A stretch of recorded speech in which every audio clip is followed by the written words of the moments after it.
Evening, ladies and gentlemen. Welcome along to Baypark Stadium for round 5 of the National Drifting Championship. My name is Warren Sear. With me in the commentary box this evening, the one and only Kenny Ruddle, our technical commentator. And Kenny, we are locked in, a little bit of a delayed start tonight, but we're locked in for qualifying action tonight for both Pro Sport and the Pros. How are you feeling after watching a few runs get doled in this afternoon? Pretty interested in the line that the judges are sort of asking for this year. So it's been interesting watching everyone sort of develop that through off the first transition, off the first big wall ride. So a little bit different to what we've seen in previous years, I think. Really asking the cars to get to the other side of the track through that layup into the first inside clip on the left-hand side of the track. So that's been really, really interesting to watch, seeing guys develop that. We've got a lot of newcomers here this weekend. We've got a lot of weekend warriors coming in, some wild cards.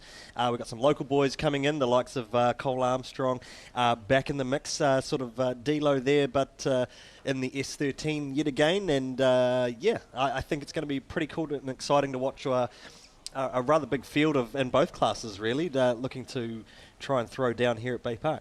Yeah, really interesting too. Where we're located is a bit different this weekend, so we're actually right behind the judges box, which means we've been able to watch the drivers come up, and you can sort of see that the pressure's beginning to emerge on some of those faces. All the drivers coming up here where we haven't really seen it a lot so far this season. They're all coming up here looking for feedback on those early runs. They're going out, they're doing a run, then they're coming back, they're adjusting, they're coming back up again, looking just to get really dialed in, because for a lot of these guys, I mean, if you, Pro Sport in particular, there are 7 drivers who can still win the title tomorrow night.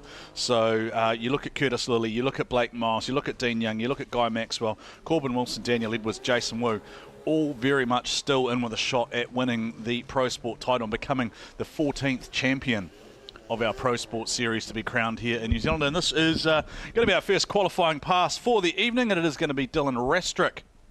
Based out of the South Island.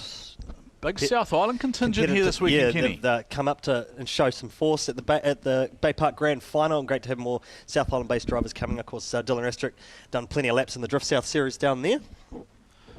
The S13, what's under the, do you know what's under the bonnet of this one? Sometimes we get specs and sometimes we don't. So 25 from memory from the Drift South, when I last watched him in Drift South. Car looks great though, doesn't it? Let's see how he initiates in there, and that is a messy start there for Dylan Restrick, and that is out of a drift, and that's almost just like a... He's just doing a bit of a burnout. Oh, actually, hang on, is this a sight? Are they entitled to a sight to start with? Is this the scrub? We did talk about this earlier, potentially, where if we saw maybe the conditions change. Normally that would happen during the battle phase of the competition, not on the first day. So I was wondering, because it's the temperature's dropped here a little bit. So for those of you who are not here live with us, the heat has certainly gone out of the day. Any heat that there was. Yeah, so I think he's actually... Yeah, it was an actual lap. He bought the start, and it was just a bit of red mist there, a bit of venting at the rest of the lap. It was really just like watching a rolling burnout, wasn't it? The whole thing. We are concurrent, of course, here at the smaller tracks. So we see this at Mount Smart as well, where both passes for qualifying take place one after the other. So Dylan Restrick will have a further shot at getting himself some points.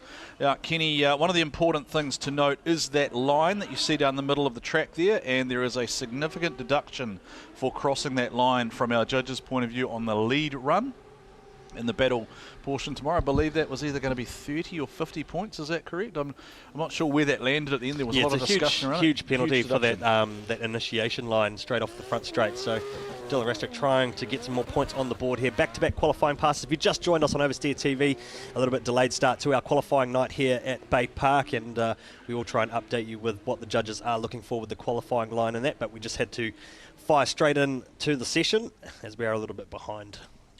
And nothing wrong with that at all, right? It's the excitement, and people have been really looking forward to this, the 5th round of the National Drifting Championship, and certainly the closest I can kind of remember in a while, Kenny, in terms of particularly the pro sports. We've never really got to this point in the season and had 7 drivers still capable of winning the title. The title race for the pro sport class has been awesome to watch, actually, and seeing just how wide open it is heading into a grand final, that's going to be really cool for those guys, and it's going to be all on. You know, they're all going to throw down. They've all got a shot at it. They've all got a chance at winning that title. Another one of the newcomers just here for the Baypark round, Lincoln Matapo. Lincoln Matapo for RHP, Team WFM Motorsport. And for those of you who are watching, Link's family, I know, are tuned in at the moment. Those of you who are not here at the track, he only has 2 gears at the moment. So this is very much a case of getting off the line for him and just getting some more laps in, and then the team will be back to the workshop tonight because that car is not healthy at the moment. Kenny, he is actually the defending king of Clubfest. Oh, very cool. An event that is run up at Hampton Downs, member of the Untamed Motorsport Club. So he won that award for participating in burnouts, drifting, roll racing, pretty much you name it. He gave it a go. We talk about 2 gears. He's super tight there. Just he's got no legs. No, it's literally in second gear. Man. It's a big car, right? So he's just got. That is a big commitment. Yeah, he's literally trying to bank some points, but he's doing well with. If he's stuck in second gear, that is really hard. I don't even know. I mean, I don't even know if he'll do the second run because good there's effort. no real Good point. effort for having only second gear when you. Some of these pro guys will be up there, some even fourth and fifth, depending on the sequential gearbox setups. There's no sequential in that Falcon, I can tell you that now. I would have sent a shout out to his family who are tuned in, and his. That's a tough drive. Yeah, he's got a little baby. Cool to see the big. Cool to see the big 4 doors back in the mix. Yeah, 4 doors for more s'mores, wasn't it? 4 doors, more s'mores? More chores. Chores? Yeah. More chores. You got more things to work on. More chores. Oh, that's what it is. Yeah. Okay. Of course, it's Friday night. It's a public holiday here in New Zealand for those of you who are tuned in around the world. Let us know, by the way, where you are tuned in from, because that's always fun for us to learn later on. I'm not sure that we'll have quite as many Finnish fans as we have had in the past, but there's always a few internationals tuned in. Of course, plenty of drifting happening around the world this weekend, and we are lucky enough to have another international here with us this weekend in Ryusei Akiba, who we'll see first in the pro order coming up in about 2 hours' time. And this is Lincoln Matapo just going for a second lap here, but as we mentioned earlier, he's got some significant car problems that the boys need to go back to the workshop and rectify that later this evening. But it's better this time, Kenny. Hopefully he stays in it. He might migrate from that 3 points northwards. Just a big old dirty second gear rolling burnout, basically the same thing that you can pretty much see any night of the week back in your native whangarei. Does he run the Barra? I haven't got the car noise in my ears, unfortunately. No, so I don't either. So it's from what I can tell, happening out in the stadium is that it sounds like a 6-cylinder. So he's hard on the limiter there, trying to feed the car. He's out there giving it a go, though, right? And one of the things I do like about this event is it does bring back some of the local drivers, some of the local heroes. So you mentioned before, of course, Cole Armstrong is back tonight. Calvin Clark back as well. My apologies also to Johnny Burns, who I incorrectly said he was from Wellington on our last broadcast. He is actually a local. He's based here in Tauranga. We'll see him shortly in the Max ECU sponsored entry. Speaking of returning competitors, Pete Drever, ABC Drift Kids, Kenny. This guy can go. He is a weapon behind the wheel. Spoke to our broadcast colleague Keisuke Nagashima earlier on, and he said, look, if Pete was doing a whole season, Pete would be the guy probably that you need to beat to try and grab the trophy. He sort of came out of the woodwork last time and took the round win, didn't he? So yeah, he's the guy who is the proverbial cat amongst the pigeons, right? He could come in here and take some very, very valuable points off the top competitors in the series. You think about Curtis, you think about Dean, you think about Corbin, about Guy, Blake, all in the mix there for the title. And Pete Drever could be the cat who got the cream, so to speak, in the ABC Drift Kids machine.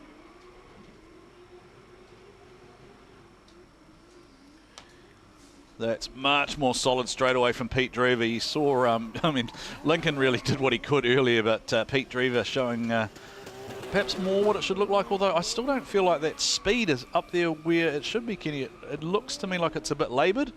Maybe it's sitting a gear down or something. Maybe this is just a sighting run or a banker for Pete Drever.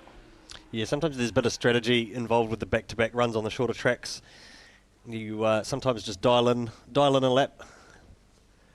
And then in the second one, you try and send it a bit harder. Some guys go hard first lap and just throw it down, and then use the second one as a bit more of a Oh, you're talking about development lap.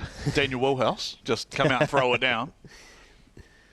You and I have been doing this long enough to know that there are certain drivers who, they'll go anywhere in the world and just throw it into that first corner.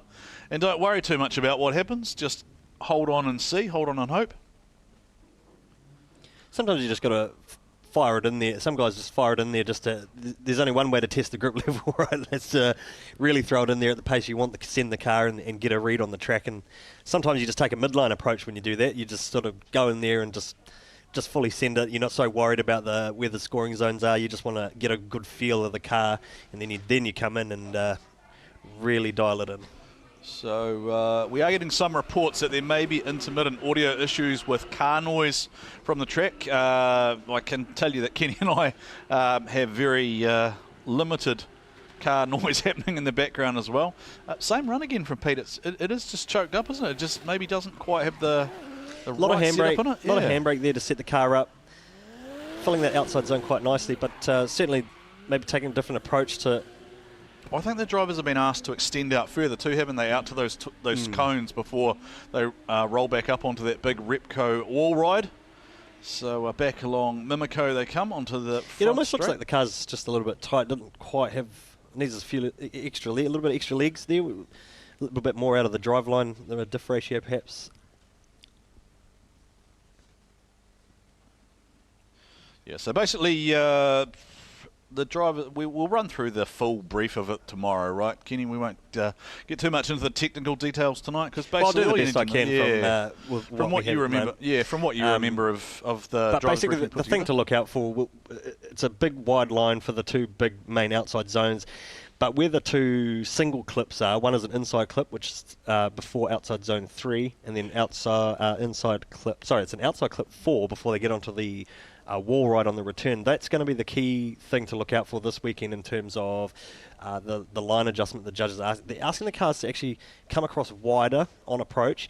It's slightly different, but it also sets up the first transition.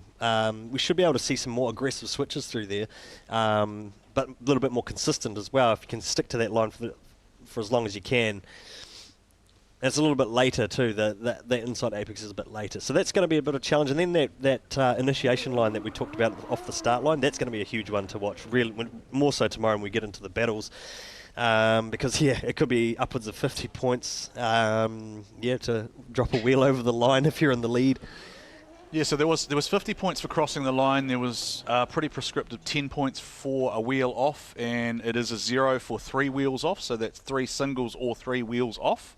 There's also the rule around contact 3 times with the lead car, which impacts on the lead car's run. So there are a few things to watch out for. We are, of course, just getting underway here with Pro Sport qualifying at the moment. For those of you who are unfamiliar with the rules, this is what we call the development class, effectively. 235 wide radial tyres of any brand are allowable on the rear of the vehicle. There are open rules in terms of what you run on the fronts, including semi-slicks. Most of these drivers are finding their way in competition drift. That was a wheel off there, I'm pretty sure, for Daniel Crinkle. Another wheel off to the inside there. And it is getting a little bit untidy for the man from the Manawa 2, who is making his return to competition here for round number 5. It does interest me that this is... It's a scary track, right? But a lot of guys like to come back and do Baypark just because the atmosphere here tomorrow night, while it's kind of quiet at the moment, is actually electric tomorrow night. It's the place you want to be. It's a pretty gladiator-style track compared to some of the other stadium events that we see around the world. It's super tight. There's a lot of concrete. The way the banking works as well, you kind of have to... The car sticks... When you're on that wider line, the car actually sits up there, the way that the track is actually shaped. It's kind of unusual in a sense, but it was actually purposely designed that way as well, which can be a bit of a challenge if you've never hit the track before. So that's going to be super interesting. I mean, you've got to be fully committed around that first outside wall. And yeah, I mean, you probably remember from all your days doing speedway, and that is just how hard those walls are. Oh, they are very unforgiving, and because they're speedway walls, when you hit them, they suck you in. Like if you tag one with the rear, the odds of the front going in are pretty high. And like what did we see last year? Michael Thorley did almost the kickflip, didn't he, up the wall in the NZ 180. So I'd say you will see some carnage. I'm hoping not to see it, but you probably will see it because it's just the way, unfortunately, it goes as these guys start to push the limits and find the outer boundaries. You probably won't see it quite. You won't see the aggression from these newer drivers or returning drivers as we work in reverse order in the pro sports, but certainly once we get out to pro, we've seen probably about half the field tag the wall already, Kenny. I don't think there are too many drivers who haven't had some form of wall contact. So Pete Drever has gone to 1. Pete Drever has gone to 1 with a 93.4. Pete Drever to 1 with a 93.4. Yeah, so I was just looking at Pete's run may not have been that fast, but in terms of where he was hitting the zones and that line he was taking, he's actually scoring really, really well. So Dylan Rastrick in P2 with a 14.7, so he had a bit of a shocker qualifying effort there, really. But he's got points on the board, no less. And we've got a couple of ghost points to start, and we're just getting into our 5th car out on track now. Dan Smith. Digger Dan, also usually found behind the wheel of an excavator. He is, I believe, one of the people who was here during the week removing that clay from the top of the Baypark surface. So thank you to Dan Smith, DK Smith, earth moving for his efforts during the week. And out there now turning some laps. That's not bad, is it, Kenny? It's like building your own drift track. Bit of fun. I'm pretty sure that we've got somebody just sent me a text message saying I think some of the pro sport drivers are in the chat from their cars on the grid while they're waiting. So hey, have some fun, enjoy it, boys, while you're getting ready, getting in the headspace, whatever you need to do. Dan Smith out there, that car does look great underneath the lights, that rich red paint job. But he does. What was it? Really hard to tell if that's a wheel off there, Kenny. The edge of that surface there's got quite a lot of mud dragged back onto it, so it's hard to tell where that outer line is there. Didn't see the big puff of dirt, but it certainly looks like there's a lot of muck on the surface there. Dan Smith will bank a run. So, again, just repeating, Pete Drever has set a very early high mark at 93.4. So that will prove, I'd say that'll prove pretty challenging actually for a lot of these drivers, because I think the conditions might get quite dewy here. And maybe we might see a little bit of sort of always. Yeah, we've had a lot of rain over much of New Zealand the last couple of weeks, and the humidity has been absolutely high as well. So as we get into the evening and the track loses a little bit of temp, we might actually get a bit of moisture out there, and certainly when the track dials in with a lot of rubber, especially tomorrow night, that's when a lot of drama starts unfolding with the track condition. And we do our best to try to keep it clean. We try and give it a sweep before the sessions start. But when that rubber lays down and all that grips out there, and then the track goes cold, and then especially we have been wondering, is it going to rain this weekend as well, with the amount of poor weather that we've been having over the last couple of weeks here in New Zealand, as Dan Smith fires into his next run. Digger Dan on the gas there, and sends that plume of tyre smoke billowing sideways. 73.9 for his first pass, so can he improve? So that was what I was looking at before. It's really hard to tell where the edge of the track was, so I think we might, that's the UDC teardrop, right? So we'll see that come into play tomorrow night. It's not so crucial in qualifying, but certainly when it gets to battle, that's where the drivers tend to achieve that proximity to set themselves back up for that return wall ride as they come back along and try and put the pressure on the lead car or the chase car respectively. So DK Smith, Digger Dan, gets run number 2 in the bank, and he is provisionally holding position number 2 at the moment.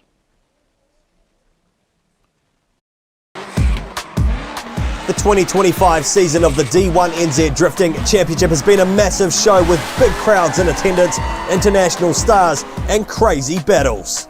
The series kicked off in the central North Island at Taupō Motorsport Park with a massive double-header weekend. Round 1 dominated by the Australian invasion led by Luke Fink for JDM Racing, local driver Connor Heligan putting up a fight in the semi-finals. Right up on the door of the JDM machine, and he has stayed in it, Kenny. A chase for the ages by Connor Heligan as they come around. Definitely make some noise with Brody Marshall in the Drift League S13 would take the victory for the season opener after a dramatic final battle with Luke Fink. The best of the Kiwis was Dave Steedman from Team DSR.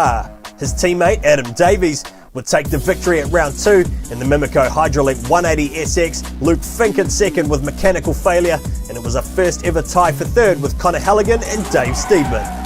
Round 3 of the title fight took us to Auckland City with a sold-out event at Go Media Stadium where the concrete crucible served up plenty of carnage. JDM racing on pole with Jeremy Slalin. Oh, Connor Heligan! You wild man.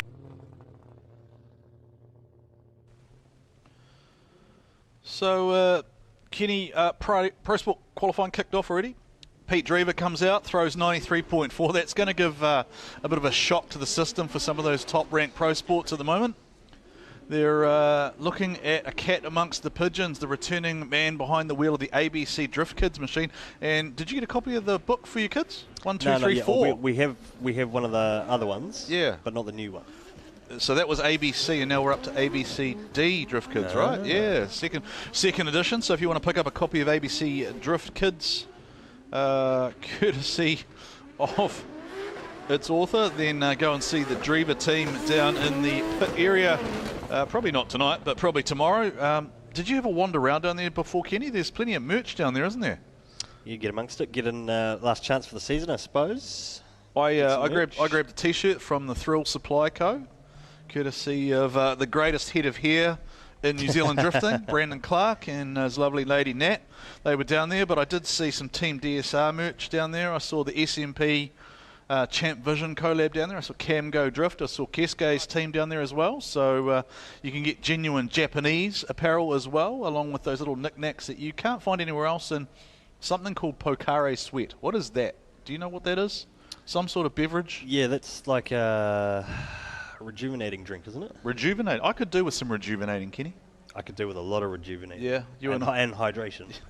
You and I are starting to age, and every time we do another season of commentary, we get about another decade older. We've been doing this for a long, long time. For those who aren't aware, about 2000 for me, right? And then when did you sort of get into it? You were about 2009, yeah. Your legacy, right, was you were the guy who you came down and you filmed. Was it the NZ Drift Nats or something? Yes. You filmed from the scissor lift and knocked out an edit that night, and that was like the first time anybody had ever sort of seen or heard of Oversteer TV. And here we are in 2025 with you providing a stream to the masses. The late nights still haven't really stopped. So I've tried to get a hold on it. Well, you decided to make mini Kennies, who obviously keep you awake a little bit sometimes. So maybe is it you that they keep awake, or is it your lovely lady? Both. Take turns. Tag team. Actually, while we're speaking of too. Nick Hoyle, our broadcast colleague, not here this weekend, but congratulations to him and his lovely lady, and welcome to their new baby.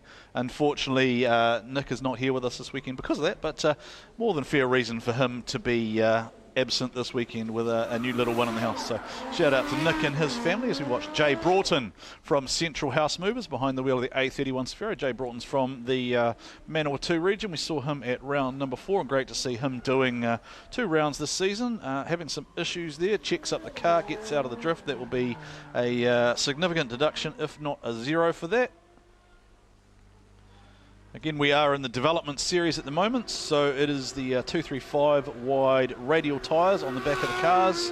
These are your development series, or I guess you could call them learner or early in their career drivers that you're kind of seeing here. Once we move towards the tail end of the field, however, you will certainly see the level and the speed increase significantly, and that's just because those guys have had that little bit more experience behind the wheel, sometimes have a little bit more horsepower.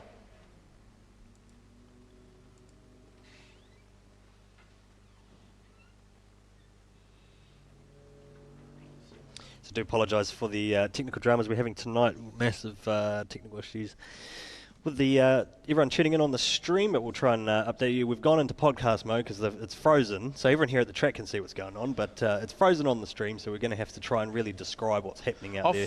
Like the old days, like on radio. Fun. They used to call motor racing on the radio. Oh, this is awesome because you got asked during the week when I was getting a podcast, and now I've got a podcast. Well, I have been trying to butter you up for the next edition of Drift Chat. We might be bringing that back. We're doing that. We might be bringing that back with a new flavour. I wanted to do Oversteer After Hours. I thought that would be heaps of fun. I like that idea. Oversteer After Hours with a little bit of honey and a little bit of Jack, a little bit of whiskey, maybe some gin, maybe a little Glenlivet or Glenfiddich, something like that. We're getting sponsored now, eh? Hopefully. Oh, anyway.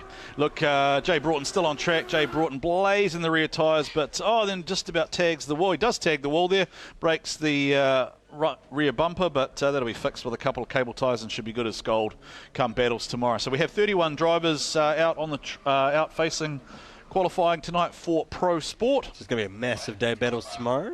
It is going to be a huge day. So, look, apologies. We think you are still in podcast mode at the moment, so you're listening to us without being able to see what is on track at the moment. So what I can tell you is that out on track at the moment is Jake Fastnage in the Solus Panel Beaters 180SX. There's the 2JZ underneath the bonnet, around 800 horsepower. And Jake Fastnage returns after coming back at round number 4 with Solus giving him some solid backing. Also has TechSpan on board, and great to see Jake back. Jake, very successful driver through one of our development programs here in New Zealand, the MSC Challenge program, Kenny. So Jake Fastnage accelerates. I'll try and do this for you. Here we go. Jake Fastnage off the line, accelerates out, stays wide of the yellow initiation line. Lacking a little bit of angle there, Jake Fastnage, but then gets into the gas nice and smoothly there. Now this is looking much faster. But then he's cranked it to angle, and I have just put a commentator's hex on him, and he has spun around, so that will be a ghost points 0 for Jake Fastnage. So for those of you in podcast mode, sorry about that. Jake's just banked a 0. At the moment, we have Pete Drever in P1 with a 93.4, Dan Smith 83.1, Daniel Crinkle 69.8, Jay Broughton 62.8, Dylan Rastrick 14.7, and then Lincoln Matapo with the zeros. He will still, however, qualify for battles, and Jake's got some issues here. You see Bruce from Purahi from Smart Steel immediately making his way over to Jake to make sure he's okay. Smart Steel, of course, have sponsored our recovery all season, Kenny, so thank you to Smart Steel. Been awesome to see the Smart Steel guys out there, and a lot of them volunteer their time too to come here over the weekends and do the recovery effort, putting out fires. There's been a lot of fires the last couple of rounds, and certainly dealing with the fluids and track cleaning as well. This is interesting because they've gone straight to the back of the car, right? So there's a recovery crew on the track at the moment, and they've gone straight to they've opened the passenger door, but then they're looking in the rear of the car behind Jake. So that makes me think it's something that's gone mechanically wrong in the car, and it's no longer got any drive or any power. So the recovery team working hard here, and they're now putting a strop onto the front of Jake Fastnage's car. It was almost like the car lost power when it did that, when it stepped out. And I'm just wondering if something's broken or he's lost power. Yeah, the car's clearly shut down, and then the way that they're looking, I think most of obviously the fueling and the radiator system's going to be in the back of that car. I'm not sure if it's dry sumped or not, but Jake Fastnage having some issues here out on track, and we are awaiting a recovery now. So for those of you who are out in live stream land, you're in podcast mode really at the moment. You're just listening to Kenny and I. You're not missing anything because nothing's happening. There is a car being recovered off the track. It has lost drive, and it is about to be towed off the track thanks to the recovery team from Smart Steel.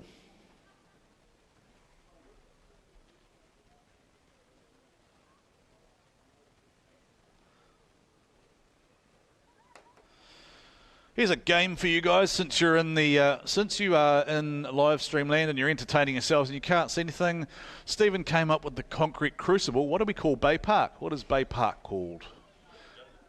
Is it just the concrete jungle, or can we give it a better name? Something starting with a B. Maybe something that flows. Baypark what? Baypark something?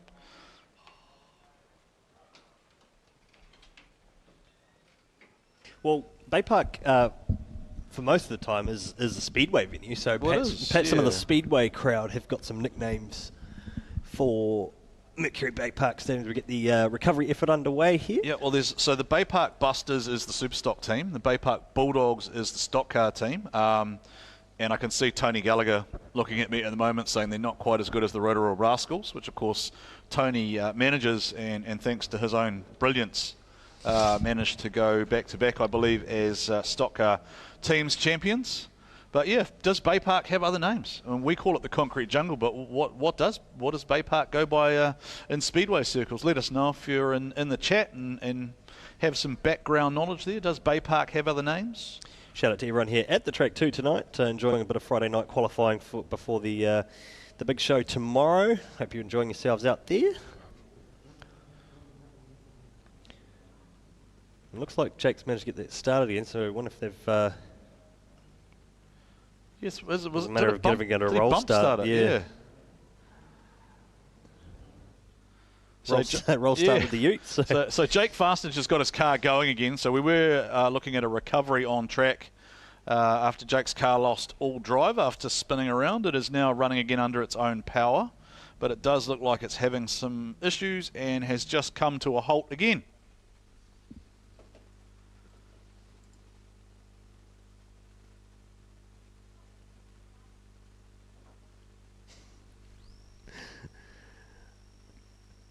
Oh, there are some nicknames coming through the chat that. Oh, there. I can't see it, but we rated PG-13. Oh, okay. So, look, we're back, are we?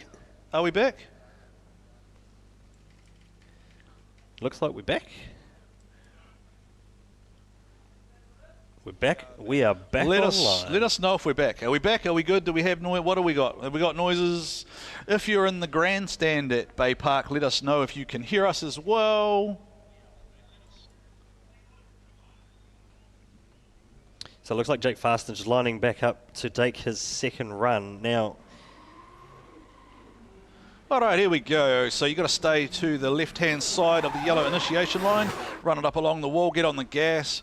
Jake's fighting that car, though. It doesn't look settled in the front end. You can see every time he gets off it, it wants to snap back straight again. So that's going to give him a few challenges, but as long as he can hold it together here, given he spun out the first time around, he will improve his score here. He just needs to maintain angle throughout the whole run there, and we saw Pete Drever come out and show how it could be done earlier on with that 93.4. We thought it didn't look particularly fast, but he must have hit absolutely every mark that was asked for by the judges and delivered that 93. So that is a good run there for Jake Fastnage. I think he'll be happy with that. Yeah, it was a good fast fluid run there. Not quite dicing with the outer wall on the return, but a good solid lap compared to his first attempt. So he'll get points on the board for that one. Pete Drever's lap, I felt this wasn't as fast, but yeah, he hit all those zones and certainly was sticking very, very accurately to that line. So I think that's where he's scored quite high. Well, he's certainly trying to throw some extra angle in at certain points as well. And look, we've been wrong before, right? I mean, I called Danem Templeman's 96 at Baypark a terrible run the year that it was done, right? And that was the highest qualifying score in D1NZ for quite some time. We have, of course, changed to a different scoring protocol this year.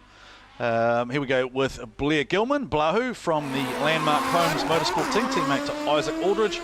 Blair Gilman, one of those guys who he takes a while to warm up to get into it, Kenny, but once he's into it, he's on and he can be very aggressive. He's a driver who comes to life and chase it. It's a bit of a hallmark almost of the Landmark boys. Isaac and Blair both tend to do similar things, right? They're safe, but not always overly spectacular in qualifying. But they get it done, and then they get into battle, and then they show that they have spent a lot of time driving around the Mercury Drift Park. And that's a good solid run there from Blair Gilman. Nothing overly wrong, nothing overly flashy either. I think that'll bank him a nice. I mean, some guys just don't put it all on the line in qualifying. They save the car for the next day, and you really see them come alive in the battles. And it's really interesting seeing some guys really like going into the qualifying session and really trying to take that first spot and really throw down in that single pass style. But when you get into those tandem eliminations, there's so much more going on. And yeah, lead for lead, chase for chase this year with the new system. It's been really interesting to watch, and certainly so much good feedback out of the pit lane. We've got a lot of constructive ideas coming through as well. We took a stab this year to actually change the system. We've got new judges, we've got a new judging system. We've altered some of the rules as well, and it's certainly it's changed it up. It's brought a little bit of fresh air into the competition, and certainly opens the door for more development. So we're getting certainly more great feedback and ideas from all the teams and drivers, and who knows what the future's going to hold. There's the first rub of the wall. The sparks go flying from the bash bar in the rear there. Kenny Blair Gilman, just as we'd finished saying, he wasn't one of those drivers who was overly aggressive in qualifying. There he goes. Obviously took the banker approach the first time, then goes and rubs the wall. Now, the judges were quite specific too, weren't they? Wall taps or running along the wall is okay. Using the wall effectively to basically stop yourself like that is very solid. Like, that's perfect. If you're basically folding, if you're folding the rear quarters and effectively using the wall to keep you on the track, that is a deduction, right? That's too far and that's too deep. I mean, it would essentially, on a track that doesn't have concrete walls around it, it would essentially be a wheels off. And how many wheels off. So certainly over the many years at Baypark, and certainly other concrete rounds, we've seen guys run deep into the wall, and the rear end of the car actually just folds completely in, and they've actually got the rear wheels on the back of the the rear subframe up against the wall. All right, this is exciting to me, Kenny. Zelia Mair, 17 years old, graduate of Mad Mike's Drift Force days. Her older brother is Brody Marshall, who we've got in pro. Brother and sister competing in a D1 round. How cool is this? She's got some sponsorship on board. The Authentic Honeycomb one is the family brand. It's on the door. And how good does that big old Laurel look, Kenny? I know you've got a soft spot for these Laurels. Let's get it, girl. Come on, Zelia, get in there. Zelia Mair, we saw qualify for the first time at Manfield. She got more and more confident every time she went out, and she's looking pretty confident here, Kenny. Looks like she's managed to get the car out to angle. She's kept it in the drift. She's going to stay on the gas there, bag up those rear tyres. If she can keep this going, I reckon she's going to score all right here.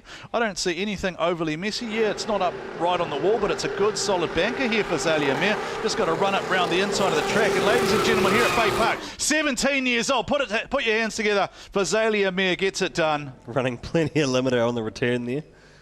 Oh, she's got a girl squad with her too, down there in the pits. It's the funniest thing to walk down there and see.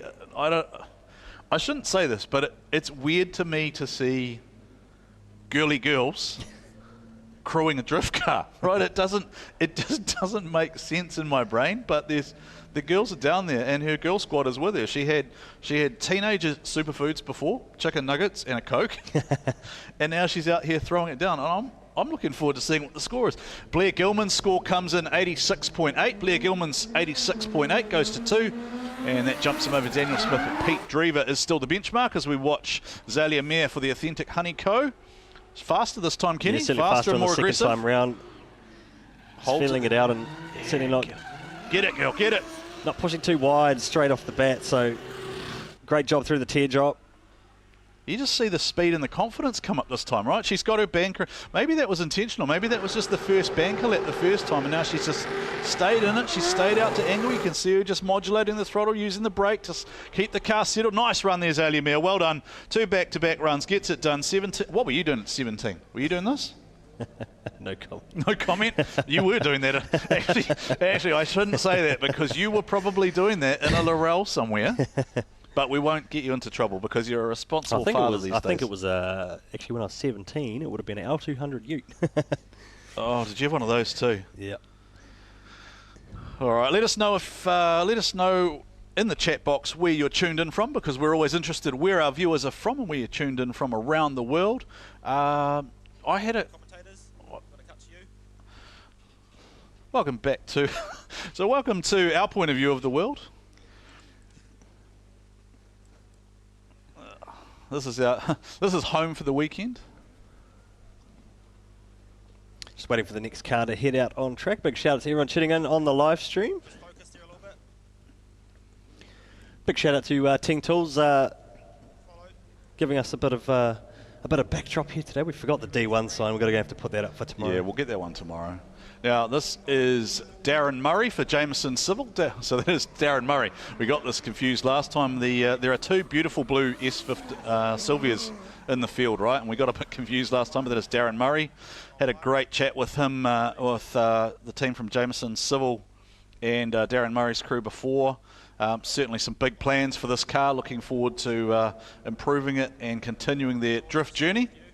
And Darren Murray's one of those guys, Kenny, who he's got every tool and every skill that is needed to potentially rack up a pretty high score here. We saw how fast he could be at Mount Smart. We saw him in battles, and you see immediately he's out to that wall. He's on that wider line. See him using the brake there just to settle the car down. No big steering inputs. Goes to angle. Transitions nicely. Got to get out there and fill out that outer zone. Probably about half a metre to a metre off where he should be through the UDC teardrop there. Goes back underneath Mimiko. Sets himself back up to come along the wall ride. And up there, not quite up as deep as we saw from Blair Gilman, but it's nice there from Darren Murray. Not bad, not bad. So something to look out for at Baypark this weekend too is a lot of guys will be using the left foot to settle the cars down, which they are allowed to do in a lot of the areas, but they also can't use too much of it, and that comes down to the pressure applied and just how much they use. We still want to see good, fast, flowing runs, especially when the tandems, so from the lead car, but certainly allowed to use the left foot around here at Baypark, and keeps the cars settled, and a few little dabs here and there just to keep things settled, and sometimes that has sort of been the talking point. We're probably, you look at the likes of Formula Drift, where they use an more inertia style setup on the light versus a standard, on and off brake light. But certainly still another part of the drift protocol that the judges use as a tool for the judges. We also got the wheel markers as well. But certainly you can actually tell what the judges look for is actually the pitch of the car too. You can see the front end squat, you can see the rear end squat, you can see when the car is reacting to driver inputs and just what inputs the driver is pulling out of the bag when they get up on the wall or in certain tighter zones. Darren Murray straight to one. 93.6. But haven't seen any deductions come through. Oh, he's right along the edge there, dancing on it. Kenny, we told you the man could drive. Darren Murray comes out and throws down. Pete Drever came out and went, I'm going to be the cat amongst the pigeons. Well, there's so now. Sparks are flying up on the wall. Stacks on some angle, feathers it out. That's a run and a half. Darren Murray, be proud of yourself for that one. Well, that was a solid lap, and he's already P1 with a 93.6. Has he improved? Pete Drever knocked back to P2. Blair Gilman in P3 with an 86.8. So what was the second score for Darren Murray? That was solid. All right, next driver to face the starters is going to be Giovanni GK for Makeshift Motorcycle Solutions, and Giovanni has been working extensively with the JJ Motorsport and the SMP boys, so you can see the Stock Street Autos backing there on the front of Giovanni's car, and tough wear, so great to see Gio here. I know his mum's at home cheering for him. If you've met his mum Jade, then you'd probably be able to hear her cheering from Auckland, so shout out to Jade.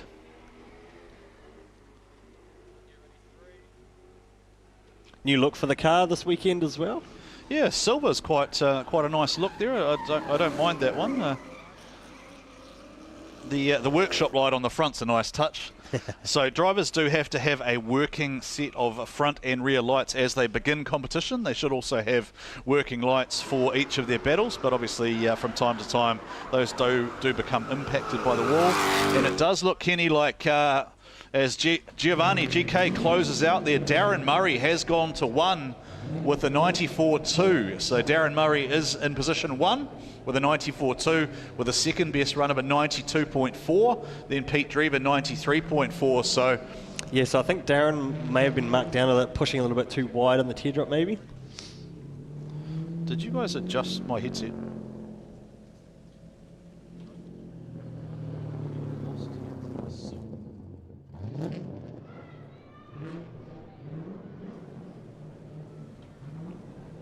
So GK will now turn around and come back for his second lap.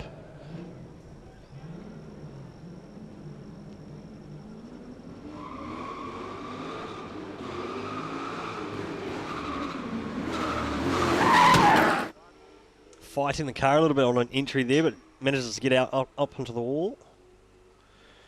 Coming in on a tighter line. Getting the car set up right around here with the bumps. And the way that the concrete and the rubber lay up over the weekend is also something interesting to look out for as we get into the Pro Championship later tomorrow night with the battles. Sometimes that inner line can really suck you into some real bumpy ride. Yeah, so our apologies if you are missing the audible sounds of motor vehicle on the racetrack. It is something we are working hard to rectify here, but we chose to make sure that the stream was up and running and bring you as much action as we could, and we'll slowly try and get everything perfect before we go into battles tomorrow night. Kenny, we hope you are enjoying. Well, it was all ready to go, and then we had a bit of a nightmare happen. So did someone run? But sometimes things happen. Things happen, right? Like pretty much every time we have a monster truck, it runs over the cable of some sort. So this is Johnny Burns. He is a local man, Max ECU on board, and that's a smoky start from Johnny Burns. He's blazing those rear tyres there. Johnny Burns. That is the one thing, though, I suppose, about when you take that kind of approach to it, isn't it? As soon as you get off the gas and stop bagging up the tyre, you see the break in the tyre smoke, and then I guess the style judge has got to look at that and go, well, okay, so there has been a break in the throttle application there, hasn't stayed consistent. That's what you can see the front bucking around, and that front wheel's lifted there with Johnny Burns, that fully in the air, and that is something, as we move into the pro field, you'll see a lot of, particularly from the likes of Sean Potros. He is a renowned three-wheel artist, along with what's your mate's name again? Daniel Dan. That's how good does that pro car look, by the way, down in the pits there? Yeah, brand new livery on that car, and I'm actually kind of itching to see if he'll take it out and do some laps in it. But I'm not sure if the motor in that is quite finished yet. Is that? I did. We did sort of inquire about that before in terms of whether we might see the green machine at any point, but we haven't really had any confirmation of that one way or the other. But be nice to see it, nice to hear it. Of course, Fink, the four-time champion, along with it's arguable, isn't it? Who's the GOAT, Kenny? We have that discussion quite a lot. Same sort of run again here from Johnny Burns, the local lad from Tauranga. He did message me during the week and say, look, mate, sorry if you've been put wrong, and I did apologise to him. I said he was from Wellington last time that he was driving, but he is apparently from Hamilton originally and now resides in Tauranga. He did want to be referred to as a local, so hopefully that makes you happy there, Johnny, as he lifts that front wheel around the inside again there. Limitless tyres on the front windscreen, one of the local businesses right behind a number of drifters. The proprietors, I believe, are Ethan and Aiden Blair, I believe, behind Limitless Tyres.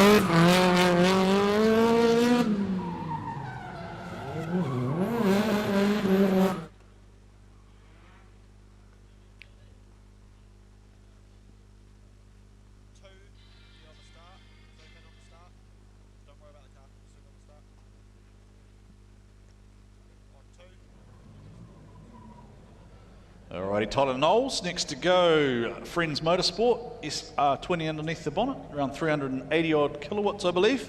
And Tyler Knowles certainly was on a pretty epic journey at Taupo, Kenny. I'm led to believe that he wore his race suit for 48 hours straight. I don't know how true that is, but that's what his crew told me, so I'll take that as gospel truth, and I'll say that over a live stream, because who's listening? Just a couple of tens of thousands of people out there in Oversteer TV live land. And as Tyler Knowles starts to stitch it all together, I do like how the guys go to the effort of putting the underglow lights on these cars, hanging it together pretty nicely here for Friends Motorsport, and Carter's your building partner. Tyler Knowles will get this one done and get it in the bank. Here comes back along the Repco wall ride, back into Mimico, and back on the straight. Normally the domain of Launch Master Willie, but it's not Willie this weekend, is it, Kenny? It's somebody else maintaining the Link ECU start box. Yeah, shout out to Willie. He's out of action. I think he's here this weekend, but he's a little bit out of action. He told me he was going to lead the dancing, actually. He wanted to be in the crowd. He was going to lead the mana wave again for us. Yeah, Willie wanted to lead the... Well, maybe he needs to be the next guest commentary. We could get Willie up here to do a bit of commentary. I think it would be colourful and entertaining. So, welcome to all of you who have just joined us on the live stream. Apologies about some of the intermittent car noise. Again, we are working through a number of technical issues. Everything was working absolutely perfectly, and then is prone to happen about 2 minutes before we go to air. Nothing starts working properly. Just like basically what happened. Remember when Homer Simpson pulled out all of his hair? It's kind of like when you go to a racetrack, right? You can. So the way I describe it is that basically you can spend all week working on your car, and then you go to the track and you go to stage it up and you do your first burnout before a drag pass or something, and then it doesn't work, or it misfires, or it does something like that. It's a bit like that, right? So computers, unfortunately, are technical things, and they don't play the game all the time. So doing what we can from where we are, as we watch qualifying here for the Pro Sport 235s. Kenny Ruddle, technical commentator, along with Oversteer in the box, and our judges, of course, are Matt Kwok, Ben Kai Bruin, and the one and only Tony G. A little bit more of a waiver there for Tyler Knowles, not quite as smooth as he was the first time around. See, some of these guys that don't quite get up on the wall, they're actually dancing with that sorry, that bit of a hump around the wall that we talk about, with it actually sits the car up on the wall. And some of these guys that run a midline approach through there, you'll see it, the rear end just dancing with that hump, and it can actually be a little bit undrivable at times. So so you've been around this track a couple of times, yeah? It's not actually smooth, is it? Like, as much as there's been an effort to keep it as flat as possible, you can see the cars buck and bob. A lot of bumps and undulation in certain areas, but yeah, certainly the way that banking actually is quite unique, and yeah, it's certainly not evident from the TV cameras, but when you go walk the track, it's yeah, you can definitely see it. You can definitely feel it in the car as well.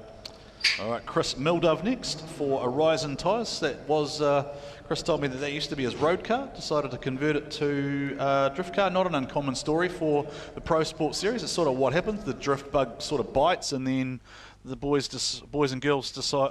I can't say just boys anymore. We've had 2 females this year with Zelia, Mair, and also Kim Thorley in the Pro Sport Series. So Kim has elected not to drive this weekend, but her husband Mike is here, and we've had Zelia Mair qualify as well already. And actually, did we read Zelia's score out before? Where did she go? 64.7. So that wasn't too bad for her. So Blair Gilman P3 with an 86.8.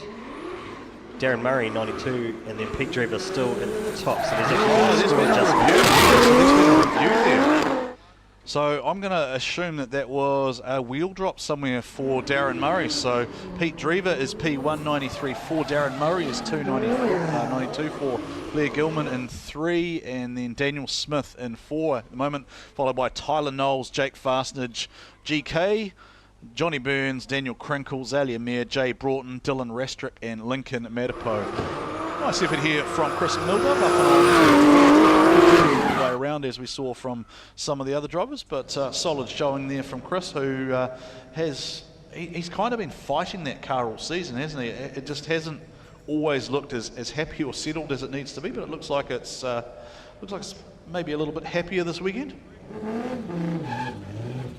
So quite a unique looking R32 sort of drift styling as well. It's actually, with the white wheels, it kind of gives it a bit of WRC vibes as well, a bit of rally car vibes. What's the theory with white wheels versus black wheels? Well, some people don't like black wheels in competition drifting because you can't see, it's supposedly harder to see the driver inputs.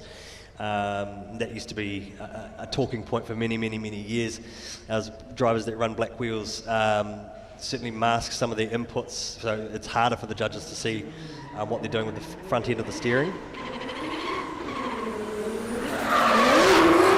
But I'd say many a judge would disagree with that. They'd say, no, we can still see it. And some people just don't like the aesthetics of black wheels. I like black wheels, but I'm from Whangarei. I don't spray paint anything black. Yes. Well, your whole cars. Can I say, because they usually belong to someone else? They've got a different license plate on them? Or is it too early in the day for that? I can't do that yet. What if I say black wheels matter? Oh, it takes the wall. All right, thank you, Chris Mildove, for distracting from that terrible joke that I just made. Chris Mildove up along the wall there as we stop making fun of Whangarei, where Kenny is proudly from, along with many of our great northern drifters. You know, I couldn't afford good rims, but you get your hands on some GTSTs or some GDR rims, factory GDR rims or GTSTs, and you'd get the duct tape out and you'd paint the centres the original black, and then you still get your nice little lip look on the outside there. So the original, you've got to get creative with a spray can. The original Drift Corp R32s were matte black too, weren't they? Sam Groombridge's one, along with Smokies, and I think Banger had one as well. They were all matte black up again. This could be weird and wild. It's Zach Green, and we never quite know when we see Zach come out what exactly is going to happen, because he is super aggressive. He throws the car around.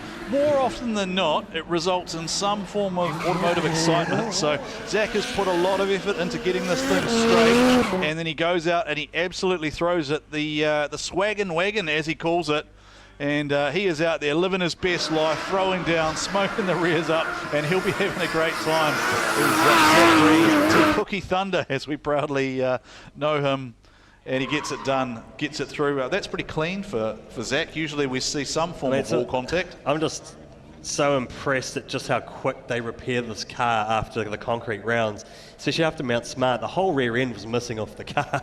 And you looking at it now, it looks like it's just rolled straight off the showroom floor. Well, it was. I mean, the rear of the car was attached to it. It was just in the boot. He just shortened it up with a 4-ton concrete block.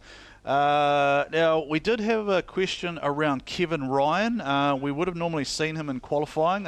He does have until the end of the qualifying bracket to come out and do a run. So if anyone has any information around what is happening with Kevin Ryan and his car, then please let us know. As we watch Zach Green for his second run here.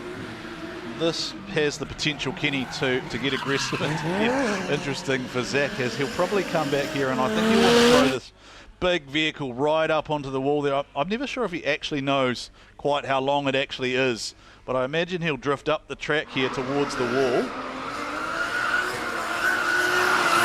And bump and rodeo through that midline. Yeah, you said before. Looks cool. It's going to make some cool photos down there, no doubt. I think what impressed me too about when we went to Manfield, especially with that fast entry, is how many guys were three-wheeling it on entry. Yeah. Even at Mount Smart, we saw more cars popping a wheel up. Sean Potra is probably the most pronounced of the protagonist of the three-wheel army. Now here is Cam Omlevray. Cam's one of those guys I love watching because he just always looks like he's having such a good time, Kenny. He's just happy to be here. Cam and Cam Go Drift, and shout out to the Omlevray family who travel all the way from Wellington, travel in force. They're always one of the first set up from a merchandise point of view. Cam doing what he can with what he's got. This is a real just a run what you've run kind of drift effort, and that is a blazing smoky start there from Cam Omlevray. He's got the LS on there, and if I hexed him, that's out of the drift. And you will sometimes we see that during the battles too, that transition can be quite hard. Sometimes I think some guys come off the throttle for too long, or some guys miss shift and they can't quite get it into gear. So yeah, sometimes it's hard to squeeze out that first transition or second transition. So getting that layout right tomorrow in the battles is going to be one to look out for. Certainly, if the lead car makes any big mistakes, that's where you can see some guys getting tangled down there. Yeah, it's a pretty different setup too, right, with the LS with the turbo on the side. So it's a big old, I think it's like a GT42 or 45 size turbo. So that is a big turbo. So in the old spec, that's like the T78s or T88 kind of stuff, like the very, very big turbos, right? That is, what do you call them? I mean, everyone sort of everyone talks in Borg Warners and Garretts these days, but if you kind of think of it back in that old spec, it's the big wheels that are dinner plate size, right? That are used to make huge power. So let's see how Cam goes this time. He's happy. He's happy to be here, no matter what happens. Yeah, it looks like it has been locked, and he's tagged the wall there. Has Cam Omlevray. This is actually what he did at Mount Smart too, wasn't it, kid? He came out and he just threw down really hard on his second qualifying pass, and he belted the wall and belted one of those blocks that folded in the rear guard. And there's a exhaust hanging out of the car, dragging on the ground there. And he's going to get back up and probably panel beat the other side of it now, I would imagine. Yep, right up the other side there, runs a long walk. It's about half a metre off. Yeah, about half a metre off, cranked it to angle. So I think he'd be frustrated that car didn't do what he wanted the first time round, because he would have had high hopes for a good run there. All right, let's run back through the tree just to update where you are. We've had 16 qualifiers so far of 31. So we have 31 to face the starters tonight, assuming that Kevin Ryan does make it back out. So Pete Drever is 1 with 93.4, Darren Murray 292.4, Blair Gilman 386.8, and Daniel Smith in 4 with 83.1. Then it's Tyler Knowles, Jake Fastnage, Chris Milder, Giovanni Kimitanga, Johnny Burns, Daniel Crinkle, Zach Green, Zelia Mair, Jay Broughton, Dylan Rastrick, Lincoln Matapo, and Cam Omlevray with his second score still to lock in. And this is Matthew Brown. Now, Kenny, Matthew Brown is always entertaining to watch too. You're never quite sure what's going to happen when Matthew Brown's out on the track. He's had some equally spectacular and exciting moments so far, and he gets the rears blazing, does Matthew Brown. Very sedate coloured vehicle, and that one will be a 0 there. So a lot of guys getting really hurt by their line and angle score.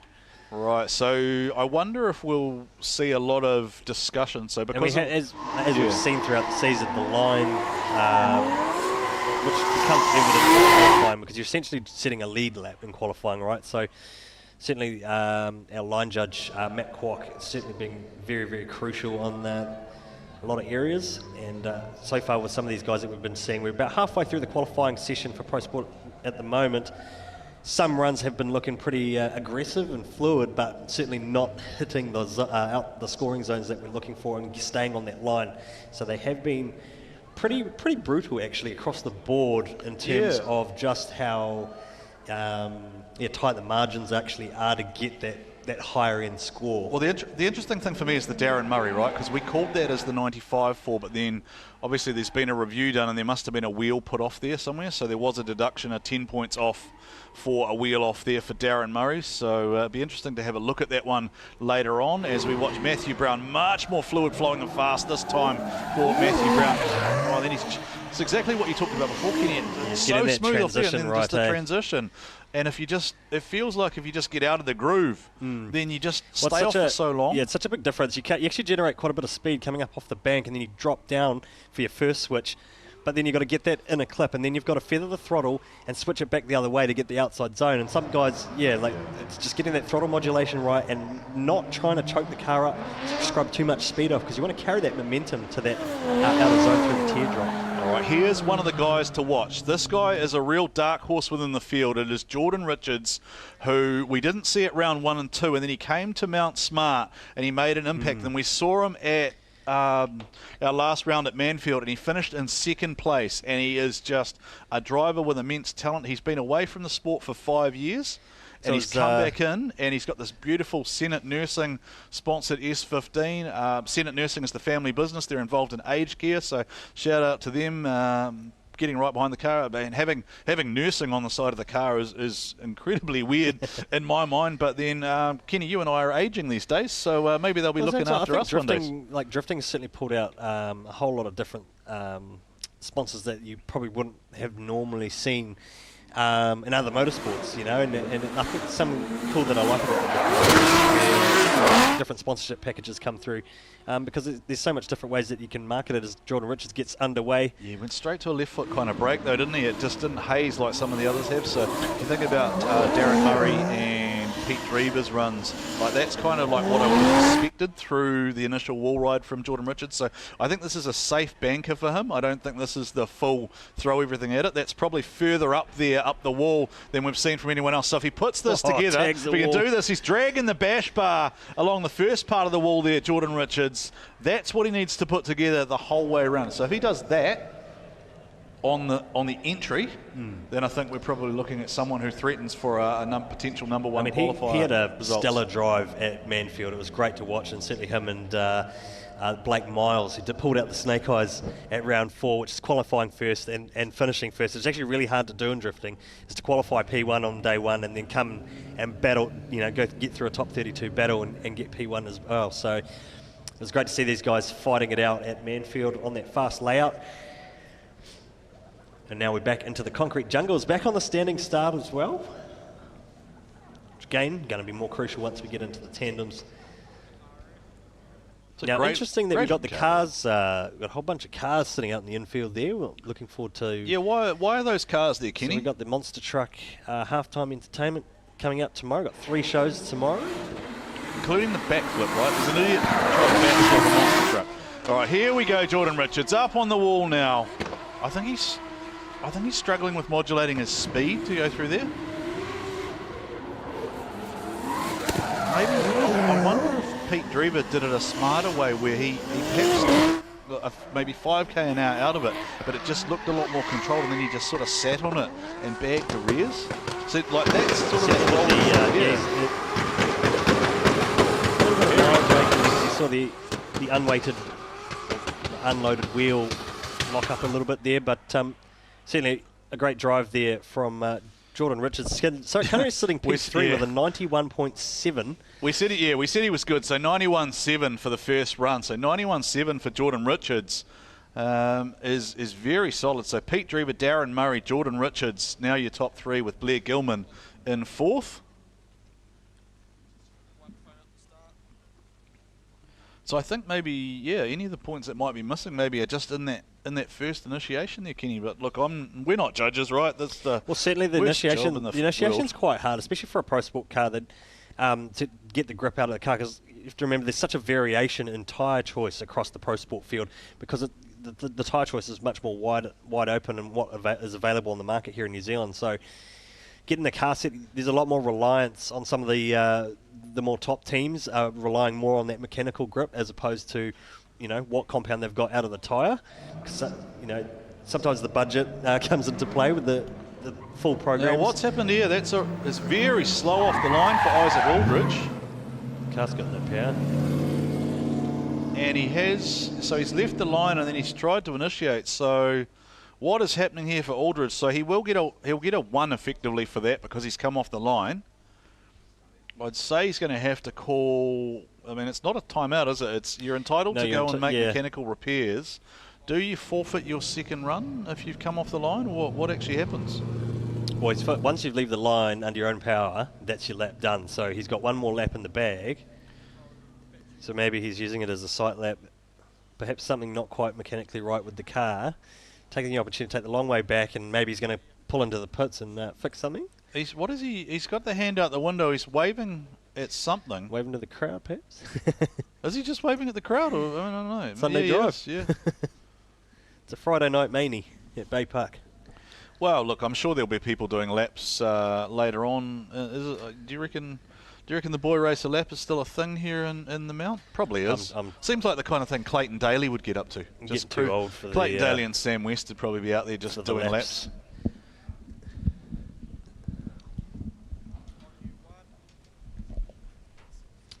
So I'm just hearing from race control, I think he may have broken an axle. Yeah, so he was just going to feel the car out and then go and... So he only needs to bang... Okay, so what happens here, because we have 31 cars effectively, you can come out, leave the line, you get a 1 for effectively starting the section. That locks you into battles. You do not need to complete anything else, and that means you can go and pack up for the evening and go and replace your axles and get ready to come and battle tomorrow. So there we go. That's how it works. 31 cars face a 32... tree, so by getting a 1 he is locked into battle and he can go and now work on his car. So that's the strategy there for Isaac Aldridge. Thank you to Race Control for bringing us that information. Right, Kenny, the best moustache in D1NZ, Sam the Mo Rowson, and what did you call it? The Morel. The Morel. The Morel. It really needs a big mo. Yeah, it needs a big mo on the bonnet, I reckon. So I tell you what, if you're out there and you're in the hair product or hair care or beard care game, because tomorrow this guy's going to be on TV, tagging the wall like he is now, running right up along the wall, Kenny, and this could be on here for Sam Rowson. This is a good solid start, and he checks the car. No, he's lost his flow there a little bit, lost his momentum, and you see the car just waver there as it comes around the UDC teardrop. He stayed in the gas, he's bagging those tyres up, but he did just lose that momentum. But then if he stays up high on the wall here, he'll still get a pretty decent score in the match. Yeah, it's just that one little waver in the check of the momentum, and that'll be the difference between him being... Kenny, the trees had a shake-up. Jordan Richards to 1, 95.6. Jordan Richards to 1 with a 95.6, jumps over Pete Drever. So Jordan Richards. Yeah, certainly I think he was the only driver I've seen so far to actually sort of tag the wall like that or run that out of line with the speed that he had.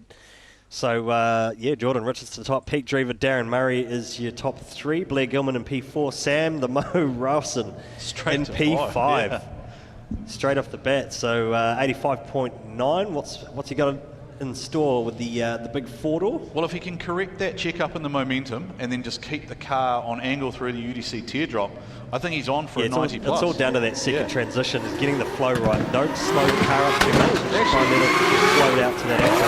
We'll see what Sam Rowson does, and then we'll update.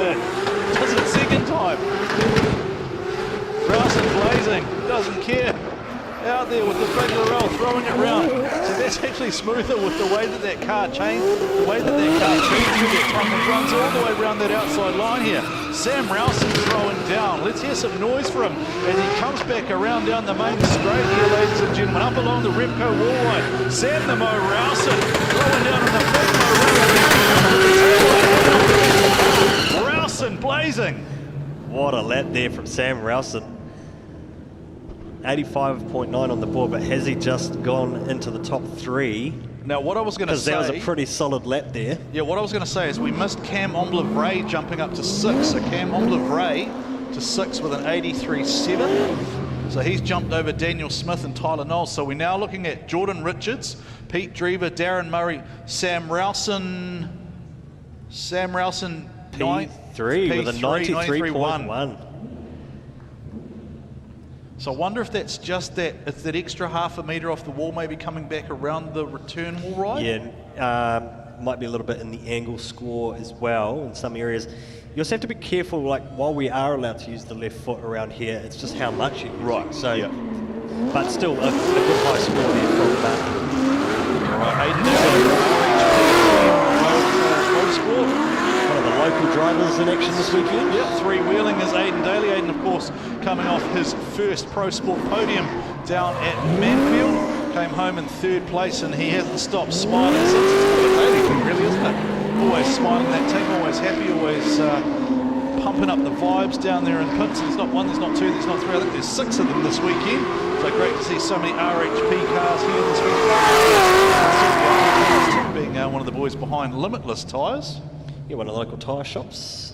I did note that there are a number of Limitless Tyres stickers that have appeared on the roofs of various vehicles, so I assume that's there for us to read out, Kenny. Aiden Daly getting his first taste of champagne as well in the Pro Sports category. The last event, getting 3rd place at Manfield. Good effort on his full debut season of doing a full season in the RHP S14, running an LS V8 under the bonnets. So we hope you are enjoying the coverage here of the D1NZ Pro Sport qualifying. It is, of course, a public holiday here in New Zealand if you're tuned in from around the world. So lots of things going on here. Of course, Anzac Day, a major celebration in the New Zealand calendar and also the Australian calendar. Aiden out there doing his second qualifying pass. Aiden this time a lot faster and a lot higher up the wall, Kenny. This one looks pretty decent so far. It doesn't make the tyre smoke in the same way as the bigger cars maybe do, but Aiden's car just looks that little bit more nimble, looks that little bit more flowing. That's a lot further round the teardrop than we've seen anyone else so far get. So it'll be interesting. What is he doing? He's waving. Aiden's hands off the wheel. Did you see that? Did you see that? Did he do a bit of a queen wave as we went past, but he started having a bit more steering inputs. Whacked the wipers on or the indicators or something. It brought him back down off the wall though, which was unfortunate. I think. Well, even a term that sort of gets thrown around, especially when you're learning how to drift, is spaghetti hands. Yeah. You don't have full control of what the wheels, the front end of the car's doing, so you get the full spaghetti hands going. Like that flappy inflatable arm, man. Somebody in the know is just saying that maybe the visor was either up or down and he got blinded by the smoke. He's trying to fix the visor. Yeah. Visor down. His visor down. He's gone halo mode. Just watching a replay to the side of us here. We've got the review judge and driving standards observer, Joel Caldwell alongside running their system. So we've actually got a different screen we can look at to the right of us. We're watching Riley Mchuan, the four-wheel drive warehouse, now 15 years old, and behind the wheel of a 13B Series 4 RX-7 out there, blazing good ride tyres, doing a pretty solid job. There's young Riley here, and he's made it through to the top 8 a couple of times this season. And could this be his breakthrough round, Kenny, where we might see the young man on the podium? He's certainly been on the podium here before at Baypark behind the wheel of his speedway. That's nice. Solid that there from Riley McKeown. These guys run a stock rear end, I'm pretty sure, too, in that car. So they just sort of have ascended attitude. They do a little bit of the springs and mainly tyre pressures. But great to see the development from Riley McKeown, our scholarship winner this year, doing some great stuff out there on his first debut season in the Pro Sport Series. And he qualified P2, I think, at the last event at Manfield. So it was the weirdest thing, right? Because it was almost like what happened with Riley McKeown is he kind of got to Mount Smart and things didn't go his way in battle.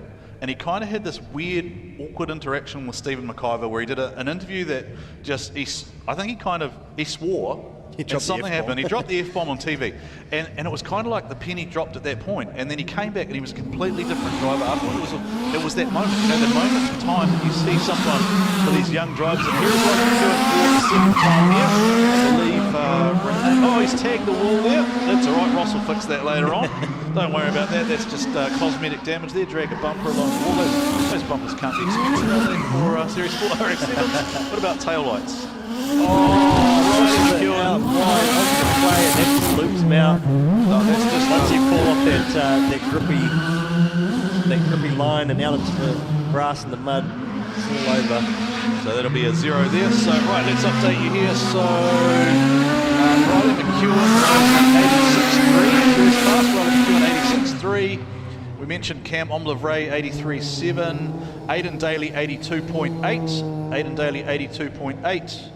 And it is still Jordan Richards leading 95.6. Do you know what is concerning to me, Kenny? The person who pointed out the information about the visor adjustment was Dave Steadman, who is 75 years old and can see better than both of us somehow. Dave Steadman is 85 years old and somehow can see better than both of us. I was just going to try and rope him in to see if he wanted to do some guest commentary. Jump on the commentary. Well, we could do that. Keske is here as well, so we may see if he wants to jump on later on as well. Look, we do always appreciate too. Now, what's going on here? Must be a mechanical or something for Adam Davies. Mechanical test lap for Adam Davies, who's and the only reason I know it's Adam is because Dave was up here with us. Your eyes are not deceiving you. This is one of our pro cars out still mechanical, and this is because of a swap before qualifying. So this is the 13B 180SX. This is Carrot. So 13B setup and the 20B 3-rotor setup. So two 180SXs. I actually prefer to watch him driving in the 13B because he seems to have a little bit more aggressive.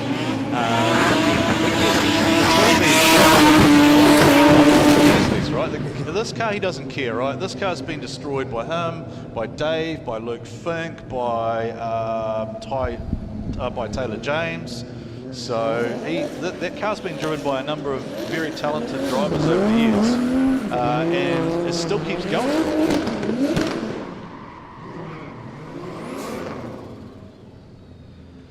So repeating again, your order at the moment is still Jordan Richards, 95.6, then it's Pete Drever, Darren Murray, Sam Rowson, Blair Gilman, Riley McEwen, Cam Omlivray, Daniel Smith, Tyler Knowles, Aiden Daly, Jake Fastnage, Chris Mildove, Giovanni Kimitonga, Johnny Burns, Matthew Brown, Daniel Crinkle, Zach Green, Zelia Mair, Jay Broughton, Dylan Restrick, and then Lincoln Matapo and Isaac Aldridge have fleet.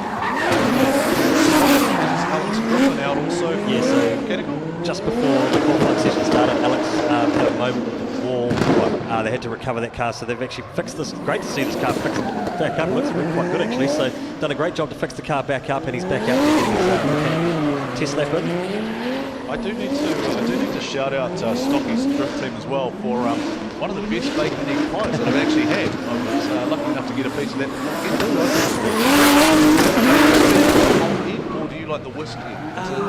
Probably more in the whisk territory, but yeah. I could handle the whole egg. Yeah, it's a very serious point of contention. Should a bacon egg pie have whisk egg or whole egg?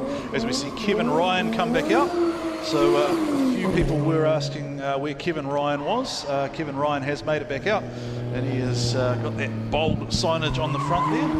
Now he unfortunately forfeited that first pass, didn't okay. he? So he's got one So that's lap what to bag some points. So you get one lap.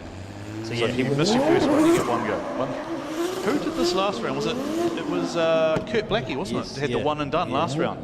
Came out, got the single lap and was able to throw down a pretty solid time. So see what Kevin Ryan can do. I have actually really enjoyed watching Kevin and his team have we sort of were talking about the moments before Kenny. Like the little small moments, like the first battle win, the lap that goes together, just those. It's like when you go and play golf, right? And you hit the one good shot in 18. So I hope this goes well. He's keeping it together. He's managed to keep it out.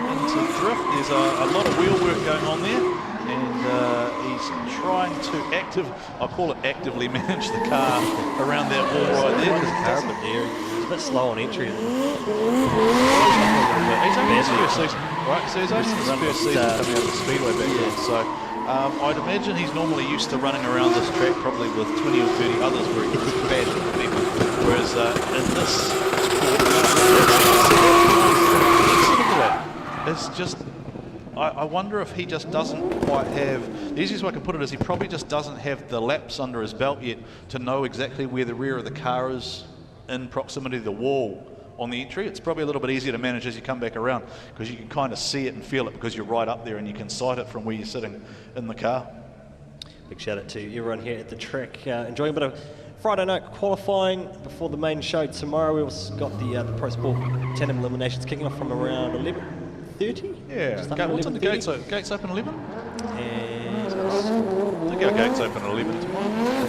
4:30 start for the main event, the grand final, where it all comes down. And I think there are still tickets available too, by the way. If you want to go to D1NZ or Ticketek, you can grab your tickets online. And of course, you will be seeing the monster truck backflip attempt tomorrow. New Zealand's first ever monster truck backflip.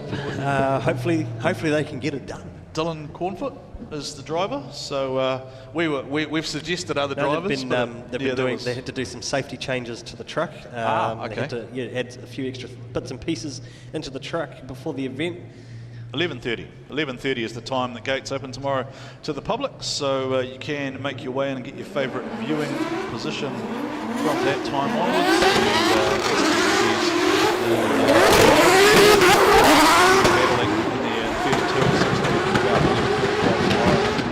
Pro Sports will actually be on TV tomorrow, Kenny. On Sky TV, KO and Pacific Direct, which is a nice little reward for them to Harry, who has been very strong in qualifying. But this run here, someone else was wrong. I feel like a lot of drivers, they have the same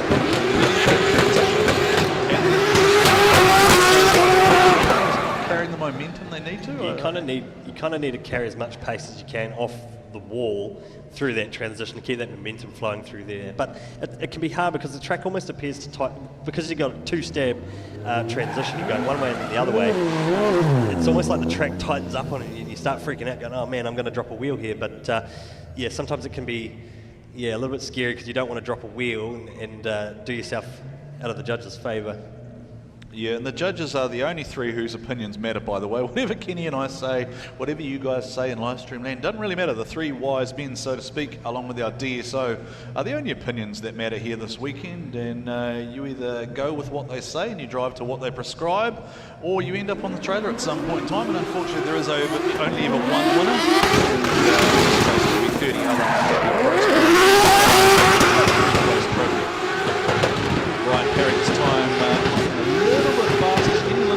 Smoother through the Repco Milko wall right at the EDC teardrop. Underneath the boom of that case excavator, underneath the Milko sign, and back along the Repco Milko wall ride, you'll see that the wall has been painted. Taxi drivers can see it in the fire smoke. And this is nice. Coast along the wall there. You hear the crowd pop there for Ryan Barry.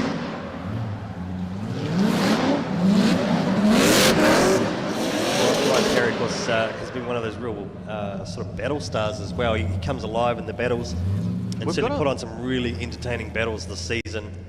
We've got a few of those, haven't we? We've got a few of those guys who just, for whatever reason, they qualify in what you'd call a safe but steady manner, but then they come alive in battles, and it is one of the great things to watch about pro sport.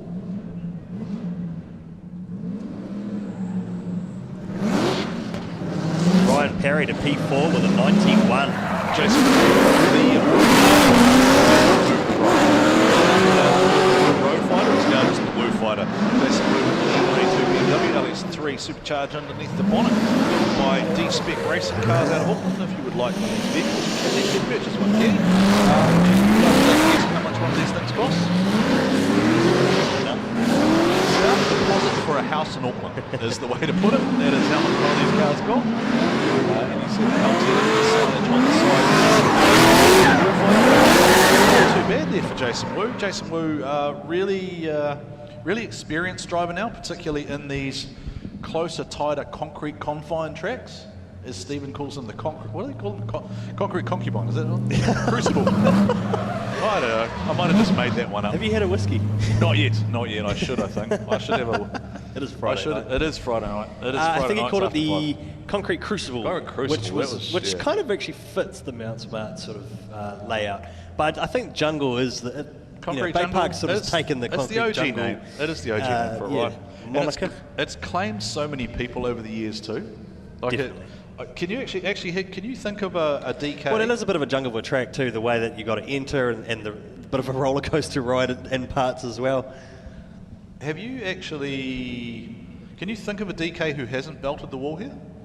No, I can't. I can't. I think they've all. I think every single one of our Drift Kings, which by the way we will crown our 12th of this weekend. So there have been 11 DKs in New Zealand, and there have been, I believe it is 13 Pro Sport Drift champions crowned in New Zealand. So we'll crown our 12th and 14th respectively this weekend here at Baypark, round number 5 of the D1NZ National Drifting Championship. And this is Jason Wu in the Wu Fighter.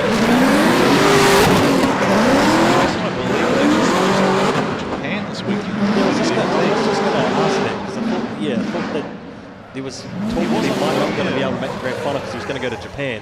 He was in Japan. So he was in Japan. We did a program where I had the top 6 in the championship, and Jason would have actually been the 7th. So Jason was supposed to be number 7 because he is still mechanically capable of winning the title if he goes 1-1 here this weekend. But he was in Japan and unable to participate in the chat, as we see one of the drivers who certainly is in with a shot, Dan Edwards for Core Civil Construction. So coming up to the top of the qualifying session, so to speak. We've got the higher seed guys coming out now. And Dan Edwards certainly one of the heavyweights in the Pro Sport category. And what can he pull out of the bag here at Baypark? Well, he has to win, right? Basically, the equation's pretty simple for most of the guys. They just need to win and then hope that a Curtis Lilly, a Blake Miles, a Dean Young get knocked out in 16 or 8 or even in the 4. It's going to get really, really interesting. Like the points are so tight at the moment. I don't think we'll actually know what the podium looks like where qualifying until the podium sort of becomes important, with 14 points available for qualifying first.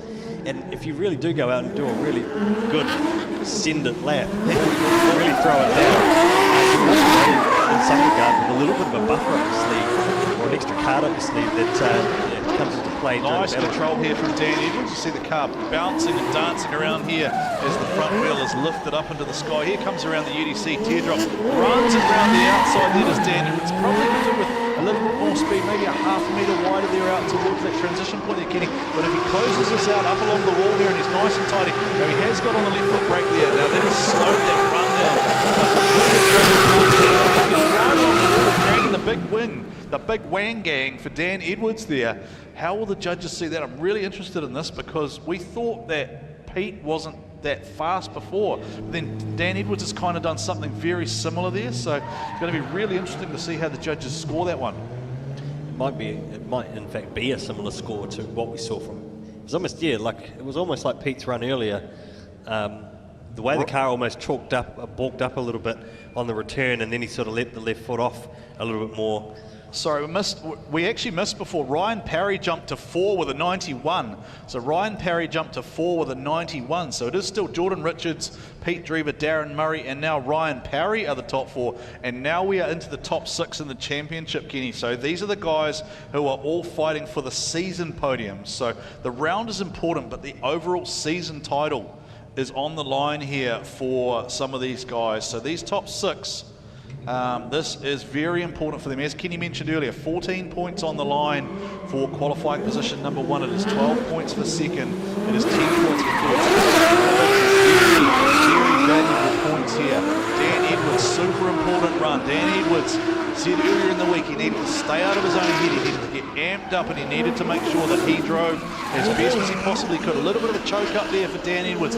Had to give a little kick. Dan Edwards probably managing that outside zone better than anyone else. He's getting right out along the line. But then it just seemed like here was where he choked up the momentum earlier. And again you see that. You can see him dragging the front.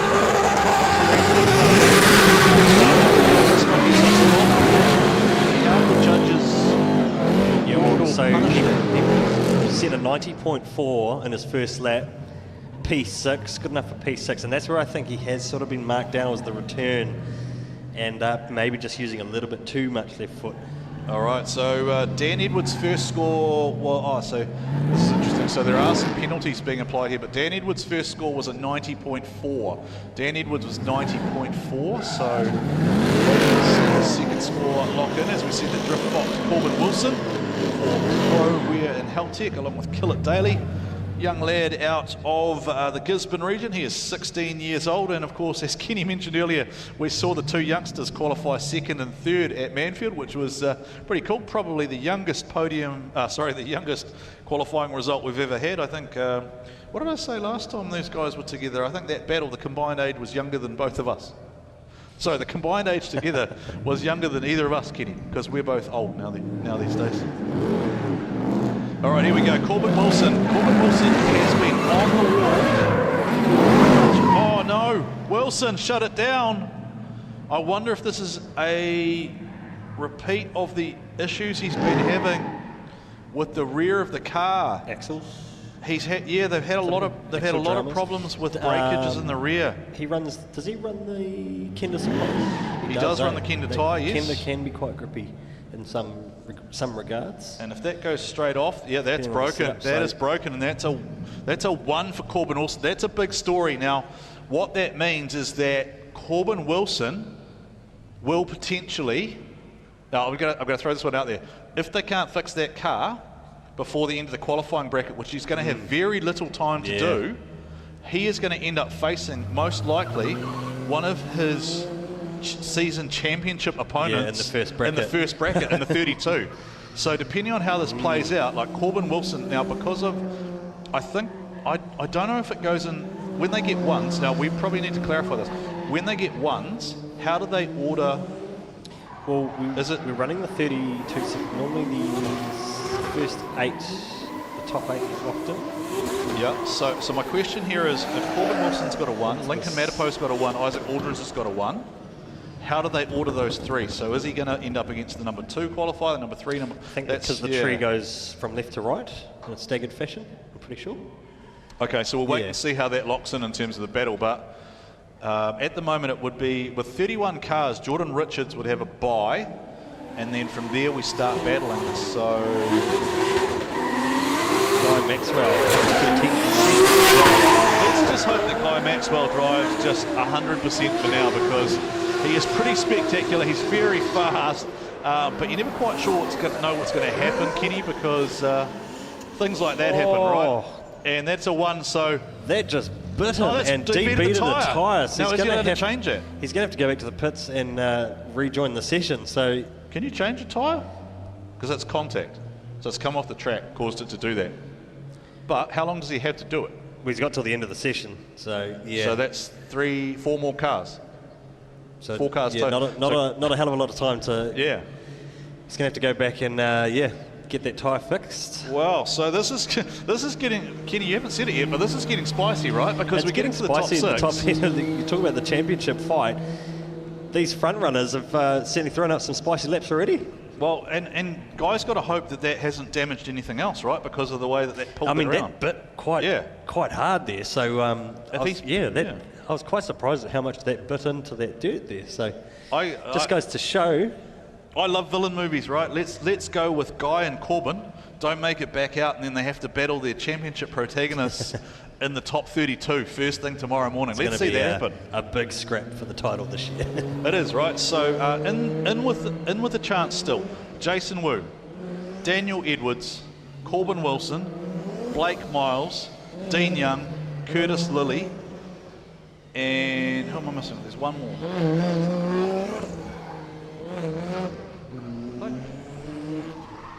There's 7 drivers. Jason Wood, yeah. All right. I imagine that our chat box has just gone nuts because Dean Young, my favourite smooth silver fox, has just come out onto the track for Watson haulage, and usually about now the chat blows up with the Dean Young Drift fans, and Dean, of course, very proud of his young fella as well, so shout out to the Young family.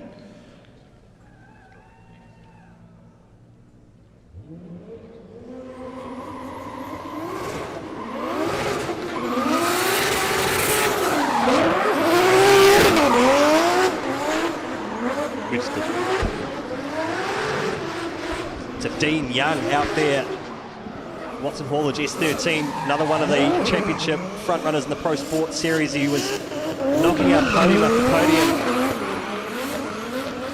Early start the season off.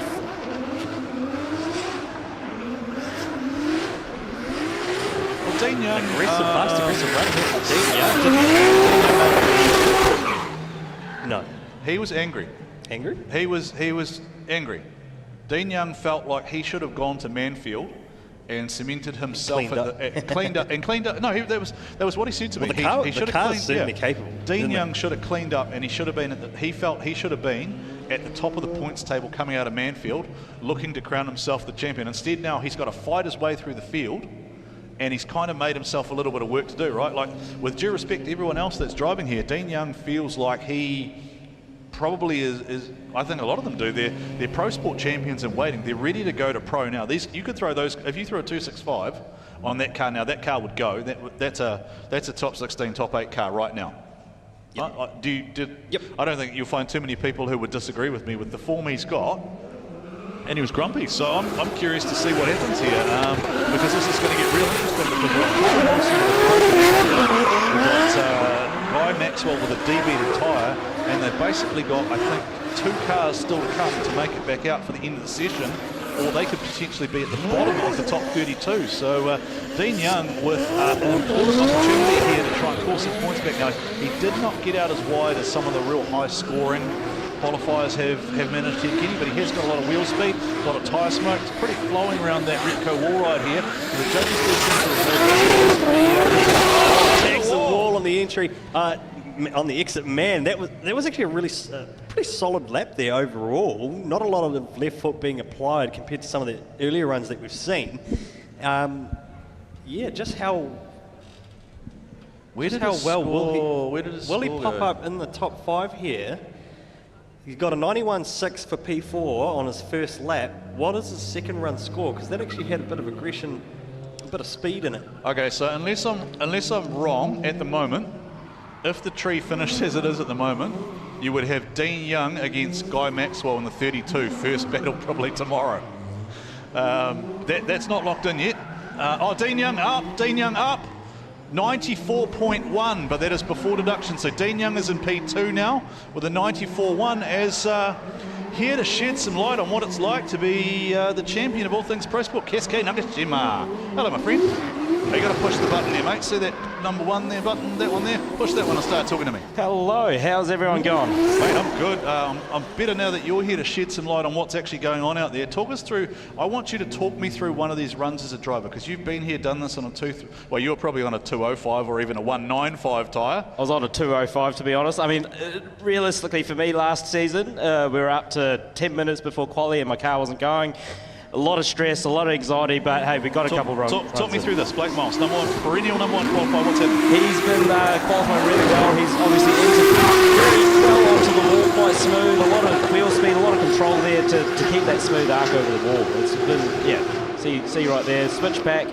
And he's overdone it there. He's made it work, but there was a little bit of too much angle on that switch, I think.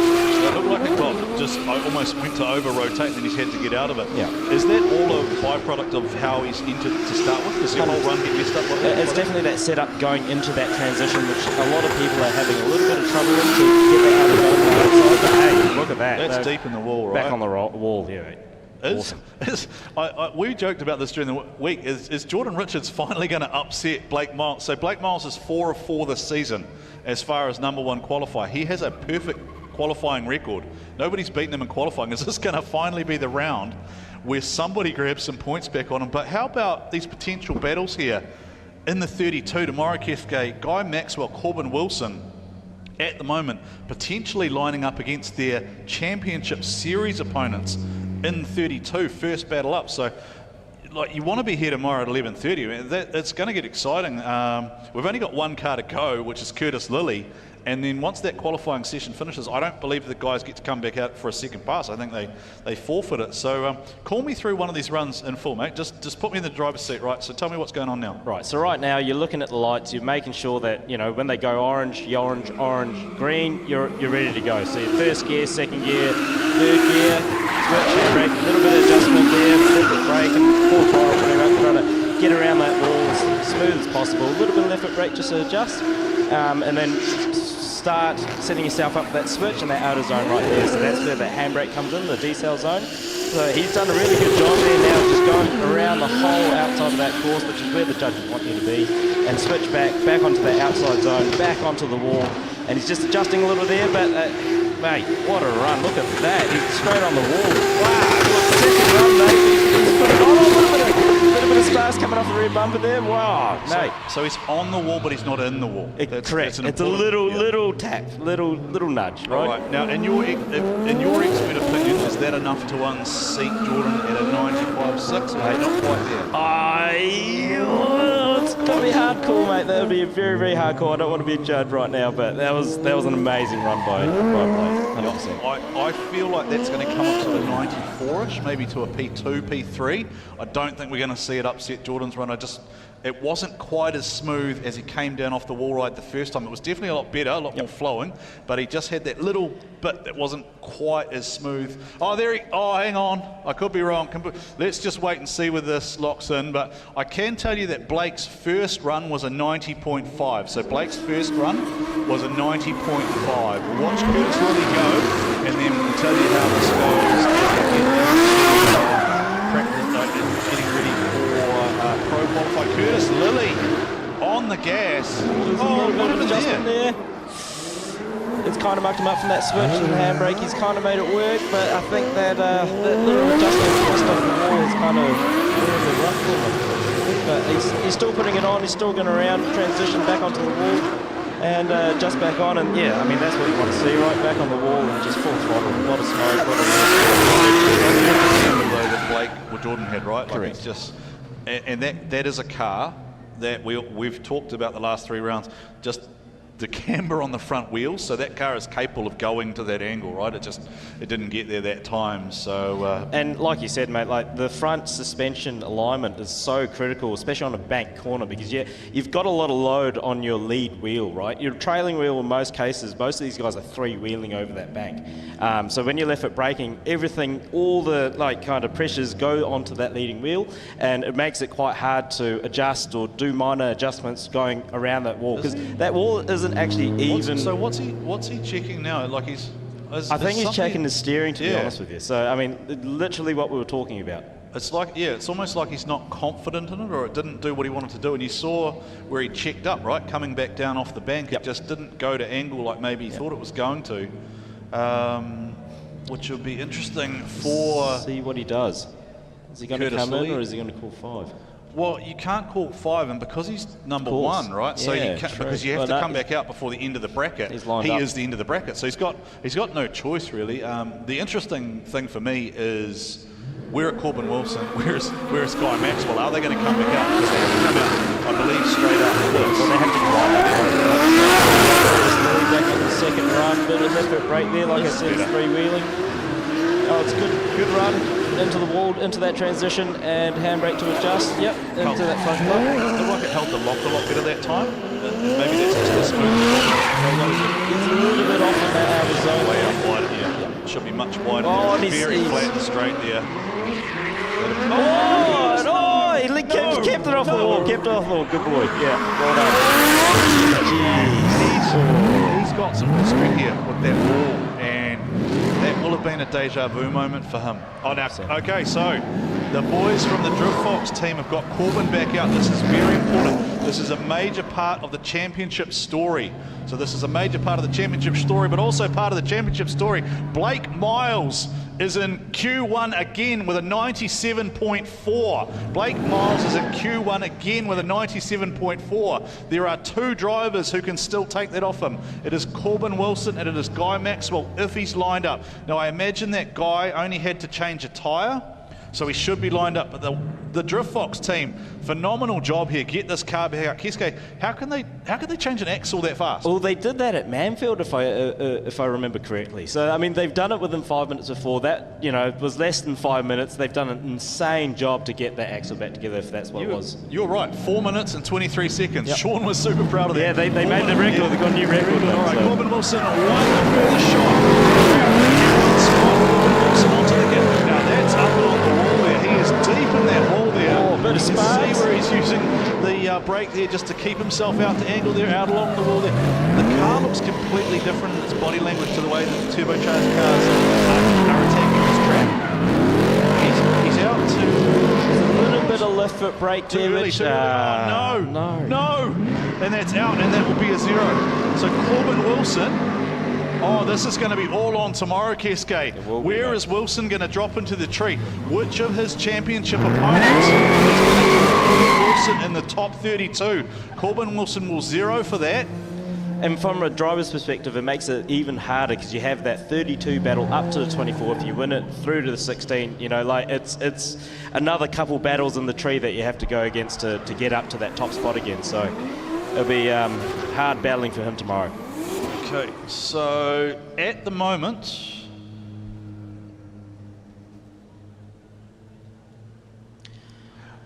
this is okay. So this is interesting. So I think at the moment, if it stays the way that it is,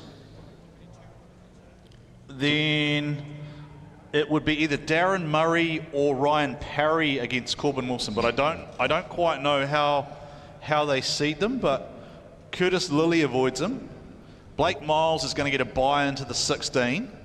Dean Young sits there in 3rd, and at the moment, it would be Dean Young and Guy Maxwell in the top 32. If Guy doesn't get a score out of this,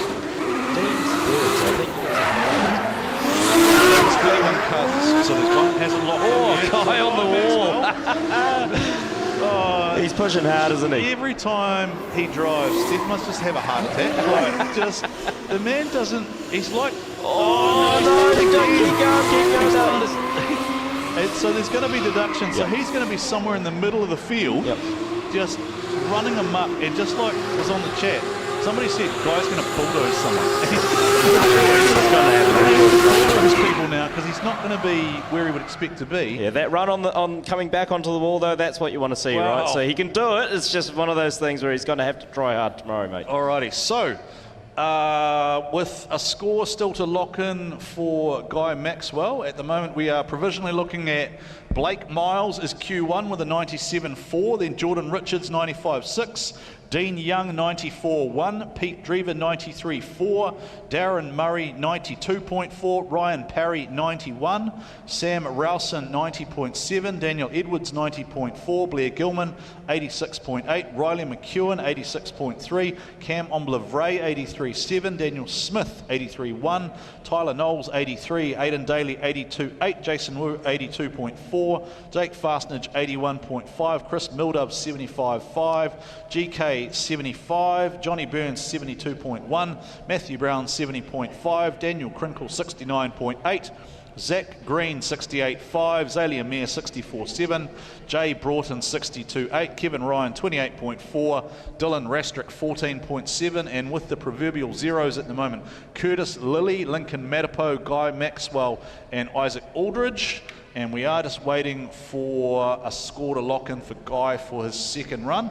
We know that Isaac isn't taking his second one, but that's going to get very, very interesting there for some of these top protagonists, because we have at the moment Curtis Lilly and Corbin Wilson sitting on the outside looking in. So there's 3 drivers there that are in the top 5 that haven't put on a score.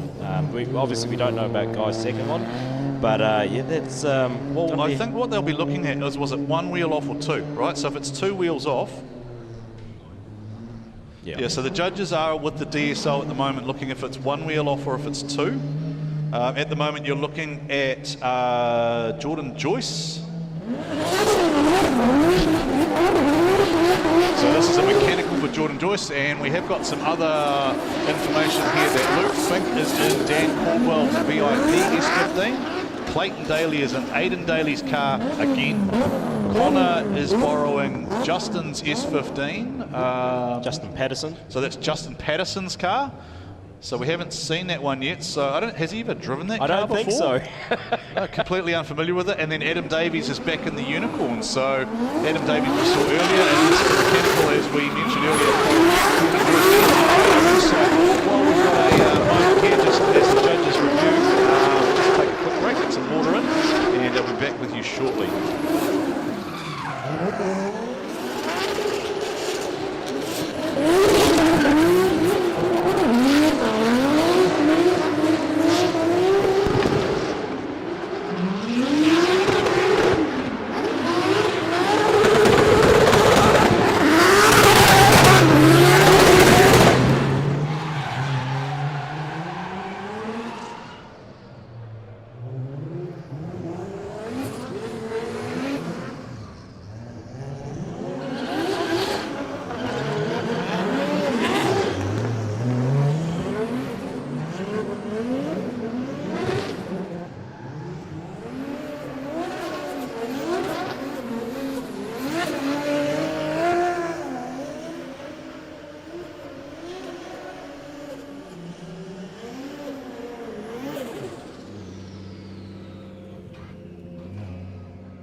All right, so we're into pro qualifying now for round number 5 of the D1NZ National Drifting Championship. With me is Keisuke Nagashima. I'm going to try something a little bit different, a little bit more flavourful here. Keisuke, going to call Ryusei? Yeah, Ryusei Akiba. So he drives the Team Reverse in Japan. He's based out of Yokohama. Yeah, I mean, he's been all over the world, mate. Last weekend, or the weekend before, he was in Ireland competing in IDC. Yep.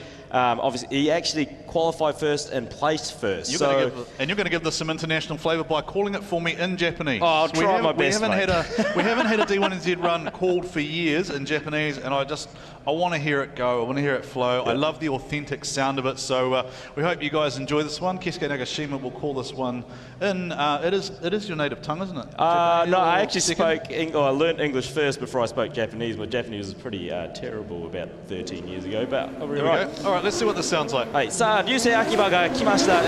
進入コーナー、はい。壁に、ちょっと遠いかな。まあでも一応また通って、まあ煙むくりで、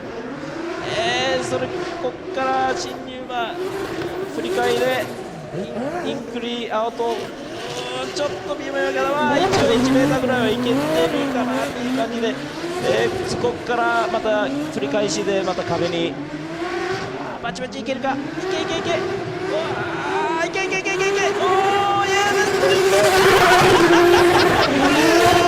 Well done. Ryusei Akiba.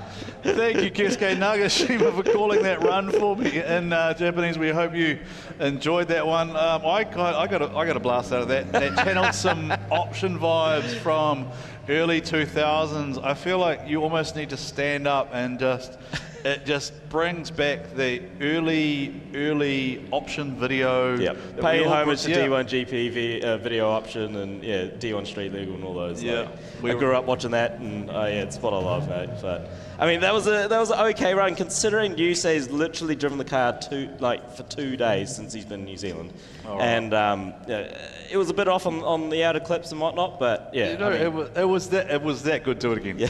It was that good. Do it again. Do it again. Go. Yeah. さあ、Yusei秋葉2本目、はい、進入で、はい、振り返って、煙が、結構近いね、いける、それでそのまま行って、はい、ここから角度線入れて、繰り返し、はい、で、インクリ、アウトクリまでいけるか、ちょっと遠いかな、1メートルぐらいいけるかな、もっと奥に行ければ、で、そこから振り返して、ちょっと待った、what happened there? No good. He shut it down.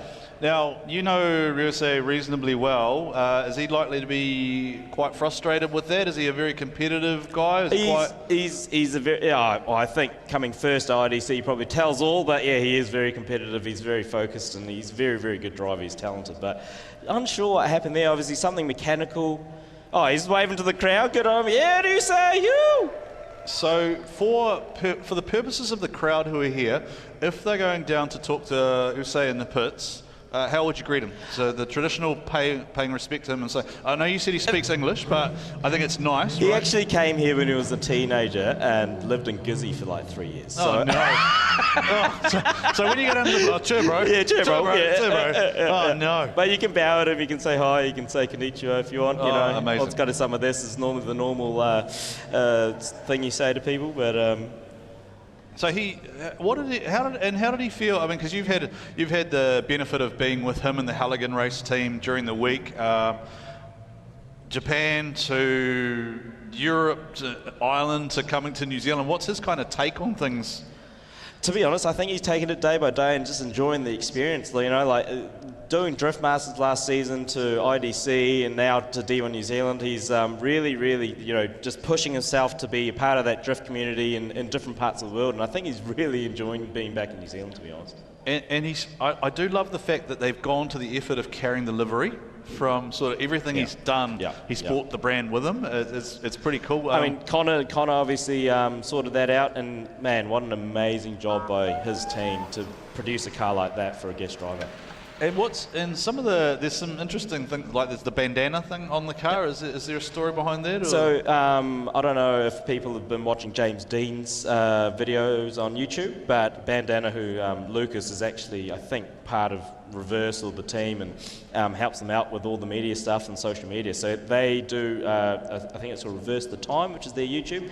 And then the same guy, Lucas from Bandana, is doing James Dean's YouTube vlogs as well. So. Great. Oh, look, I appreciate you. Keisuke Nagashima, of course, joined our broadcast team, and it is an opportune time to shout out Nick Hoyle, who's at home. Hi to Nick and the family and his new baby. We hope you're doing well. We do wish you were here with us. Keisuke's doing a pretty solid job keeping your seat warm. However, you don't really want to be here, do you? You'd rather be driving. Now, what's happened here? Kenny? You're adjusting some scores. Yusei Akib has just got a 91.3 for his first run at Shakeup. So, all right, 91.3, set the bar there.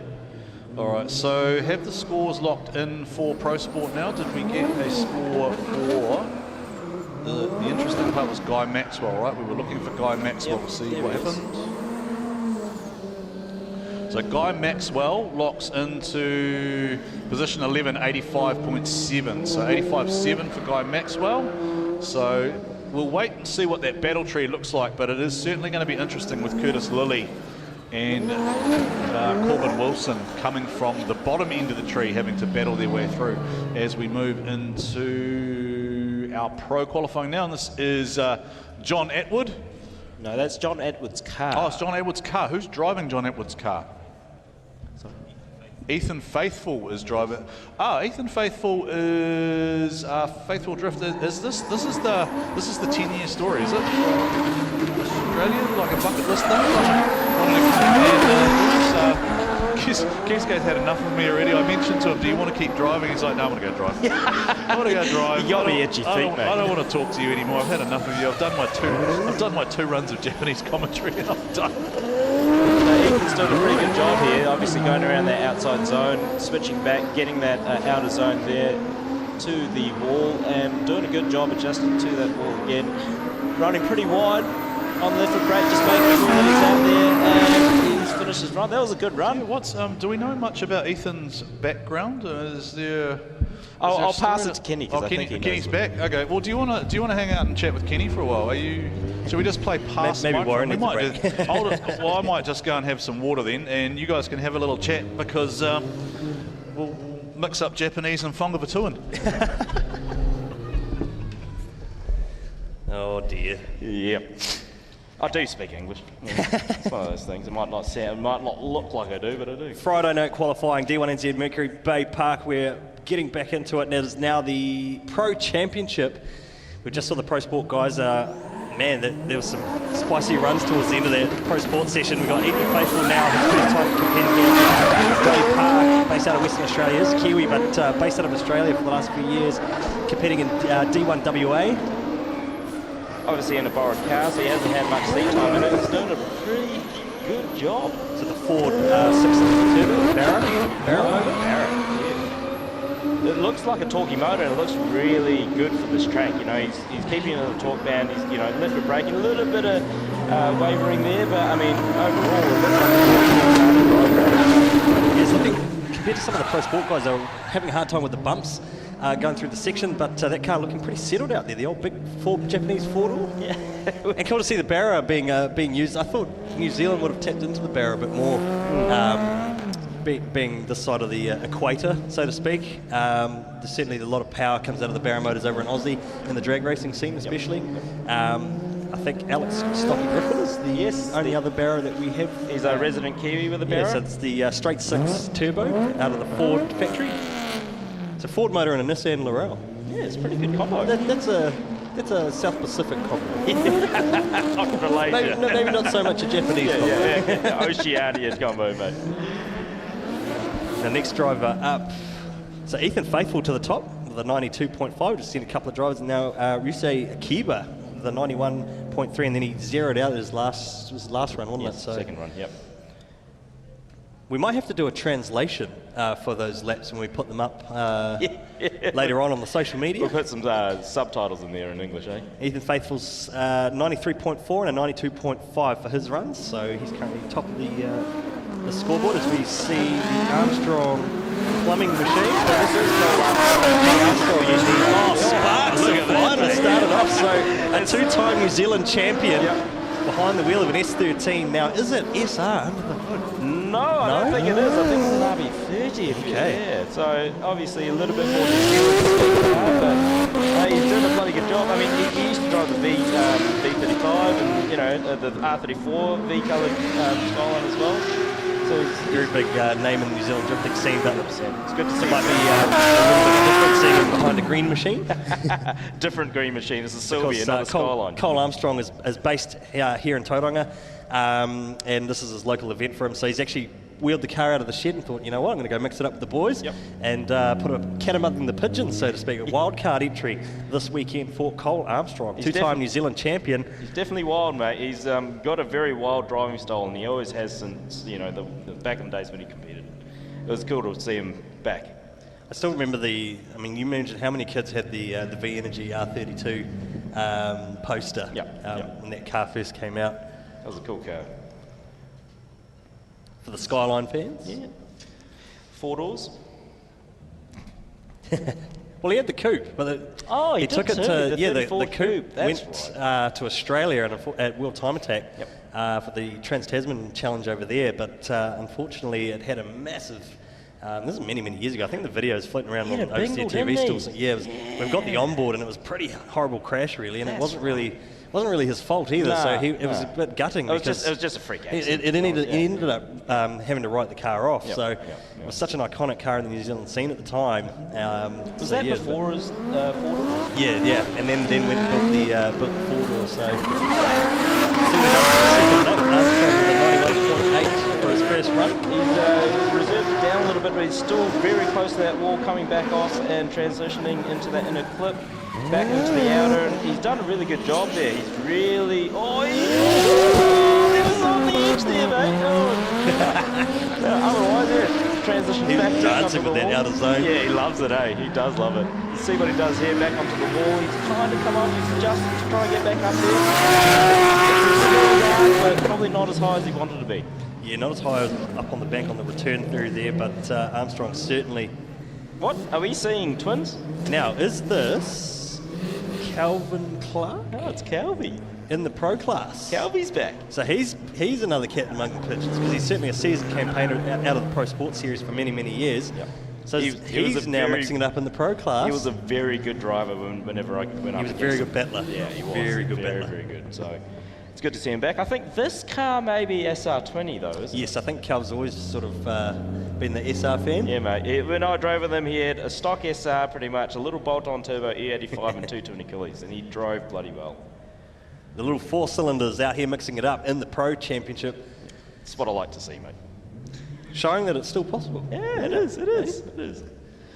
So Armstrong with an 89.4 and a 91.8. So those are his 2 scores there. He's currently P2 behind Ethan Faithful and Usei Akiba. Yes. You see, yep. 91.3. Tyres. Prime Avocado's Green Machine. Yeah, RGM Plumbing, shout out for crewing for Calvin and Cole, and fixed Warren's back last night too, apparently, so. You've got some funny problems, Armstrong. And Pretty here good he run. comes. It's almost like a replica of what It we just is. saw with Cole. Yeah, exactly. Like the second Teammates. run, yeah. Well done. And he's back on the wall. Oh, look sparks. at, wastegate flames coming out the bonnet. Literally, It's what I love about the concrete jungle, right? It's the sparks, Yeah. it's the flames, Yeah. it's the The atmosphere. excitement, It's yeah. gonna really ramp up tomorrow night when we start battling, and I'm looking forward to it. Yeah, I'm looking forward to it. He's got the door open, a little bit of airflow after that run. Yeah, I mean, like, when you're in that car waiting in line with your suit on, your helmet on, your gloves on, your boots on, your hands and everything. Starts to get a bit hot. A little bit. It's quite cool out there tonight, but when you're in the car and it's turned on, warming up, yep, you're sweating. Lining up for a second pass now. So the Pro Championship underway. These guys on the big 265 semi-slick tyres. Just saw the Pro Sport 235 class out there on the 235 radial. They don't run a semi-slick compound, but the Pro Championship, semi tyre. A lot more power of these pro cars out on the track. And you know what's really interesting? So we've only just seen a handful of drivers go out for the session, and we're already seeing scores in the 90s. Yeah, all 3 of them have gone in the 90s. So you see what Calvin can do in the second run as he comes around onto the transition, back onto the wall. And he's quite far out there. He's managed to keep it up there, and hopefully he keeps going. He's adjusting really smooth. Very consistent around that wall for the That was a pretty clean run. That was a good one. compared Yeah. to That the was a first very one. good So run. Calvin Clark with an 84.3, currently position 4 as Alex Stocky Griffin in the RHP Limitless Tyres machine heads on out. The next of the Bearers. Yep. I mean, Straight he had a 6 little bit of a meeting with the wall earlier today. yeah. So he's done actually very, very well to get the car looking like how it is. Yeah, I was pretty impressed with the repair job there. The car looks great. You can tell. Yeah, you couldn't tell that he'd stacked it into the wall about an hour ago, or an hour and a half, a couple of hours ago now. So just getting some scrub laps in, warming up the rears, and trying to get the hardest thing, I suppose, is for you guys as drivers. These tighter tracks, really hard to scrub the fronts compared to some of the other circuits that we go to. Get them clean, but 2, try to get a little bit of heat into them at least. 100%. The marbling on them after a Yeah. couple of runs, it's amazing what's stuck onto that tyre, right? And trying to get those rears hot enough so it's consistent and you know what it's going to feel like when you enter. Yeah, confidence. So here we go. Stocky going for his first run. Entering on braking to adjust to get back up onto that wall. He's done a good job there. I think he's very, very smoky run here by Stocky. Transition with the handbrake, and it's kind of messed him up for that outer zone, but he's managed to make his way back up there as he comes back onto that transition with the outer zone there, hits that pretty well and sets himself up onto that wall again with the left brake adjusting.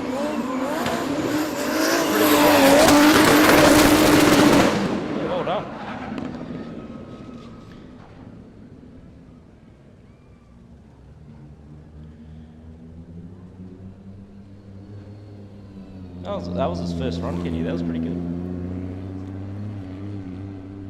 Sorry, I was just doing a bit of an update there.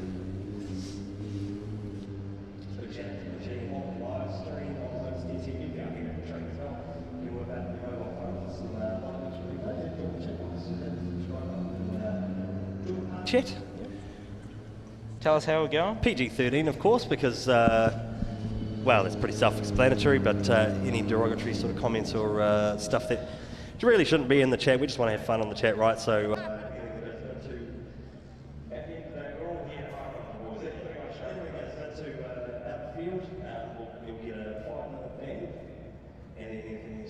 So you'll get banned for a day or two, 7 days.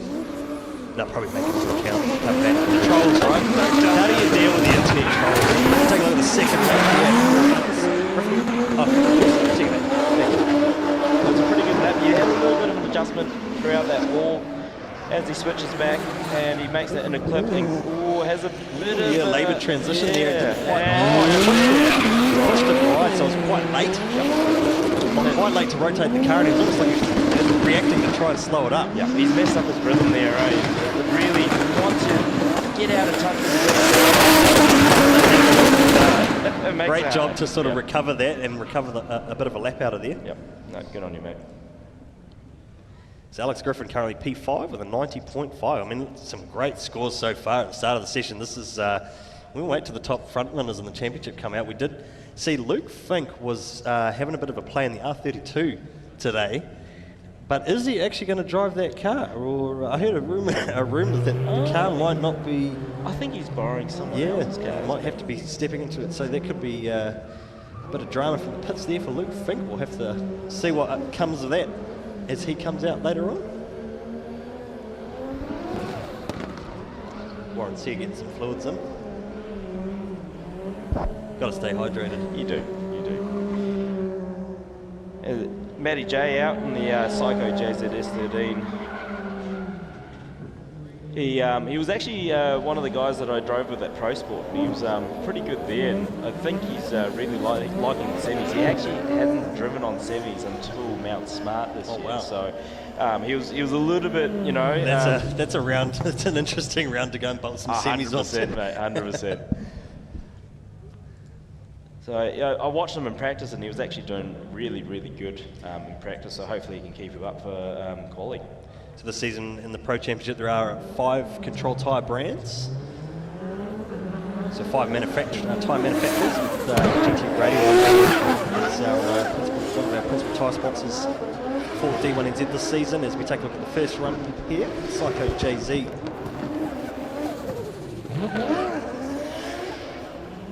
A little bit squirmy through that transition, but he's getting the line and certainly sticking on some angle. Yeah, 100%. I mean, I think his injury kind of messed him up for the rest of the run. He wasn't really that high up.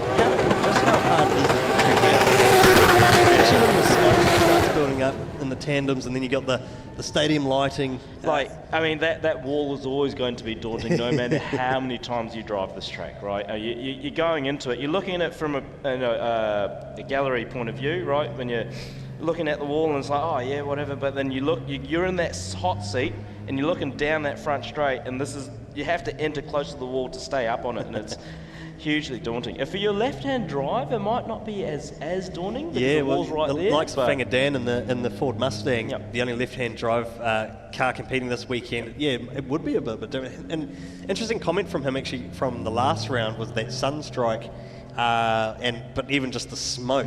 Chasing in the smoke on that layout at Manfield. Just the way that layout works for a left-hand drive car is really tough. You think you're actually sitting right in the smoke. 100%. And it's. But if you're in a right-hand drive, it's not. Yeah, you got a little bit of a breathing gap just to peek through, and so that would have been real tough for him. Try a little bit of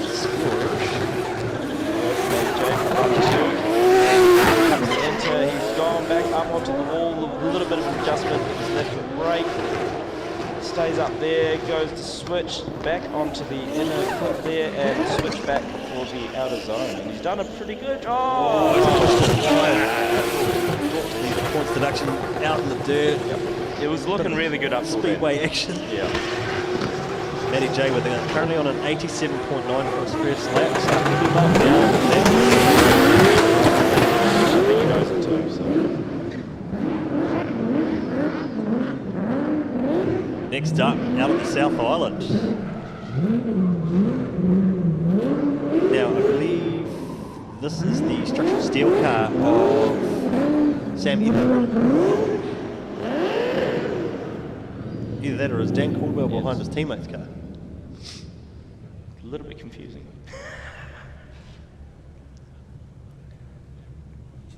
For the VIP S15. So a good contingent of South Island drivers competing this weekend at the grand final. Yep, they're all pitted together actually, which is pretty cool.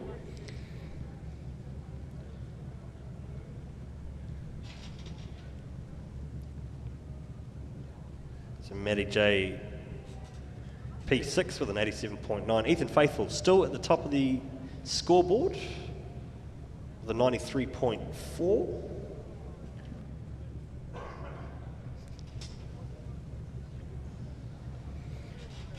Sam Edinburgh, based out of Christchurch, the number 72.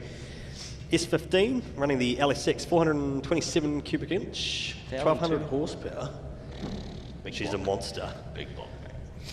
So 427 LS, start block and heads. Got the Harrop supercharger, dry sump, 6-speed dog set gearbox. And the Winters quick change with the version 3 Wisefab. So it must be front rack. Interesting. So they use the E92 So racks. what front end do you run in the 86? Just standard. Standard, 86. cut and shut? No, they're Z-Grace knuckles from Japan. Oh, nice. They're all CNC cut, relocated rack, extended lower arms, still non-power steering, but I just went to pick it up the other day and got an electric power steering rack column out of a Prius. Oh, so that'll be interesting. Yeah, we'll see how that goes. Rear end of the car's already missing off the car, so he doesn't need to worry about that, but might have just put a hex on him on the wall there. He's just sort of dialed out of it, coming back on power now. Yeah, whether there's something wrong with the car or, Might have been a big hit.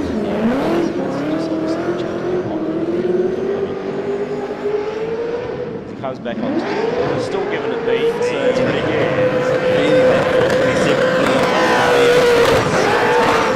South Island fans certainly will be cheering on their contingent this weekend. Great to have the South Island guys back in the mix, and I'd love to head back to one of the South Island tracks actually. Certainly Ruapuna for many years was such a cool layout. Same, I drove Levels in Timaru. Yeah, Timaru actually is such it's actually quite a cool track. It's a very cool track. The fans down there love it. They turn out, it's always a good crowd. They down got there. truck racing down there. Who wouldn't want to watch that, mate? That's some awesome stuff to watch, to be honest. So Ghost Point for Sam Edinburgh. The other track down essentially there is zero, so the 1 point you get is for leaving the line under your own power. The other track down there is This looks like a better start here for the VIP machines. VIP structural steel, V8 powered S15 of Sam Edinburgh, Team VIP Drift. If you haven't seen the video there, you can start to see it. Go check it out on Oversteer TV for a bit of drift entertainment, drifting in a steel yard. Massive hit with the wall, and that was spectacular. He's the line. there we go. That would have been a cool photo. He was probably laughing in the car too, I think. That was nice. Yeah, he kept his foot in it, which is awesome. That's what you want, is dedication.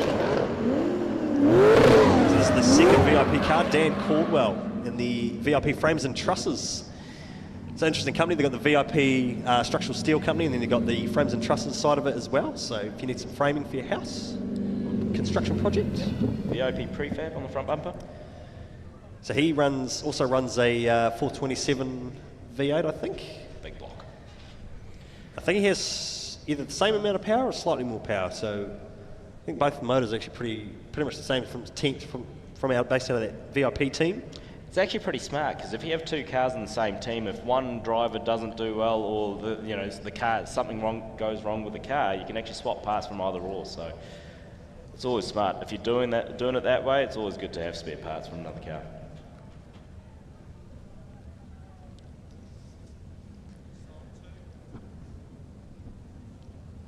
Just waiting for the cars to be released off the line. Might just be waiting for the judges to review something. And off he goes.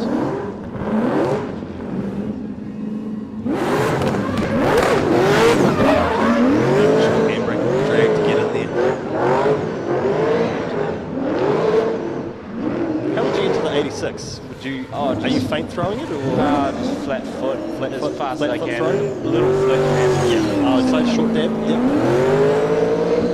But he was off throttle coming onto that entry, so I don't know whether something's wrong with the car or if he just kept his foot up in it after that. But Dan Caldwell on the VIP entry. Another driver based out of the South Islands. First debut season in the Pro Championship this year. Great to have these guys along and certainly putting it on for the V8 fans. That's just two SRs strapped together. pretty much, I reckon it's 2 4-ages, but you know.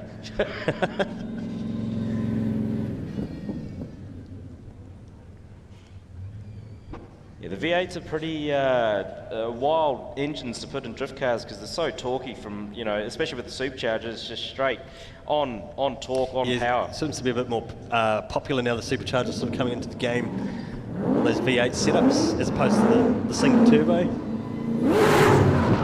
Yeah, slightly different entry here again. It was left foot and then a handbrake again just to prove himself. Brake and switches back to try and get to that outer zone as he may Quite get. tight that transition. Didn't quite get him out to that outer zone. Wide there, so he's gone real wide. He's gone really inside and he's three-wheeling, so what a setup.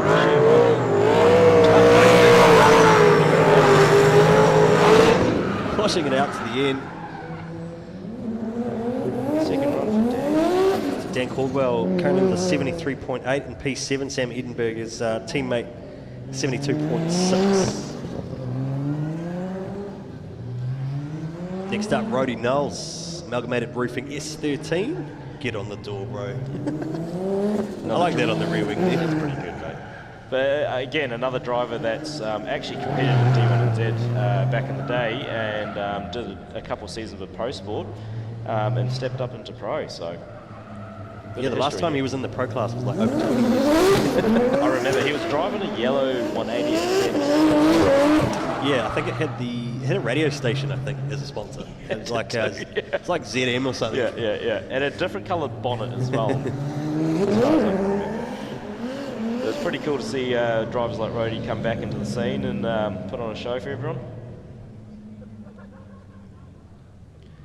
I remember him driving he runs with the Dana Jury in the RB26 Fiora at so Fink. he runs the RB25. Solid combo. Pretty tricked up though. Coming off the wall there onto the yellow line, so there might be a little bit of a deduction as he comes back onto that outer zone, and he makes a bit of a handbrake to adjust as he comes around back onto that outer zone and back onto the wall. He's done a little bit of left foot brake to adjust and a little bit more, but that's kind of getting the shallow on. Unweighted side just locking up there. It was like the front end was just floating. Yeah.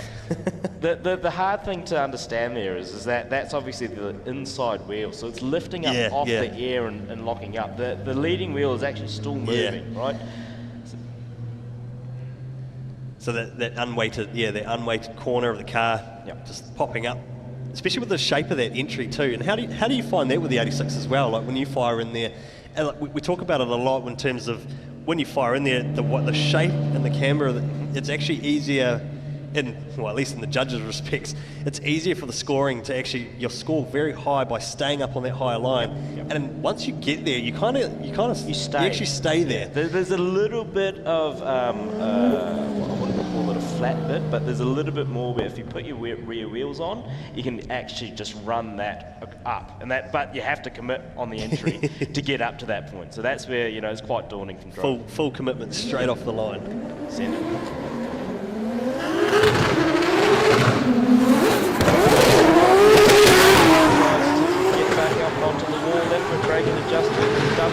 back up there.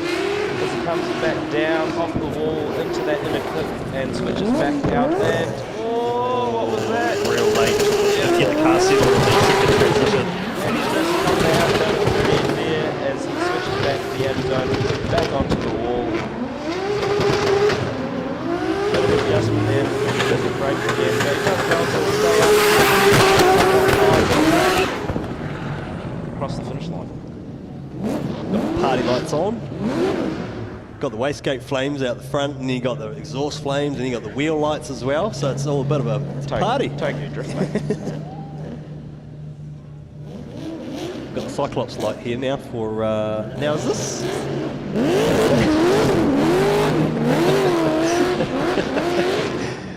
Is that Aiden Delhi or is that Clayton borrowing a car? Is he borrowing his I think brother's Clayton car? is borrowing Aiden's car, yeah. So So the Supra out of action. Yeah, Aiden's obviously competing in Pro Sport. So this is a Pro Sport car with a 265 semi on the back.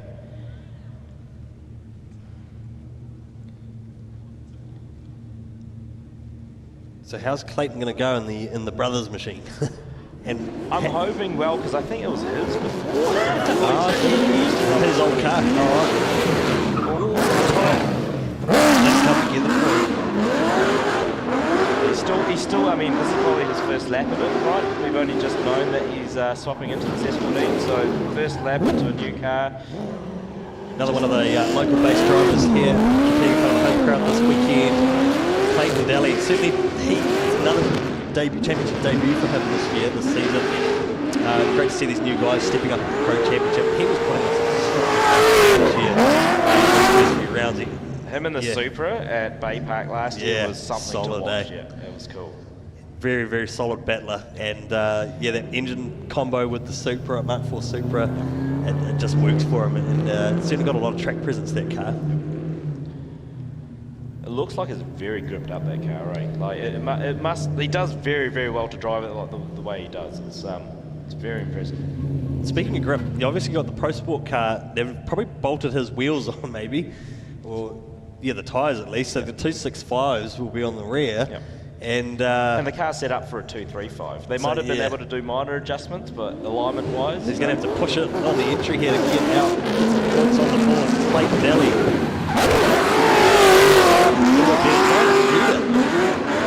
So that was his first lap, his Zelia lap. Obviously, he's finally got the grips of it now as he switches back onto the clip and switches back into that outer zone.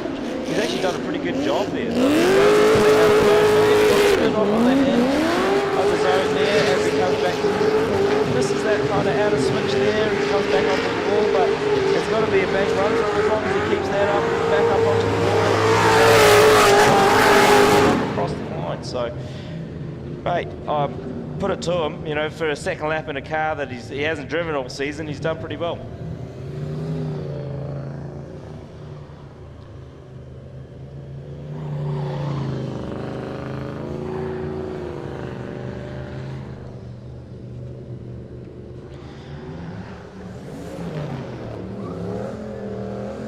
Just waiting here for James to scrub his tyres. James McManaway from JDM Racing, obviously one of the big bosses in D1, and obviously one of the guys that have allowed us to put a show on tonight. So big ups to James and the team at JDM Racing.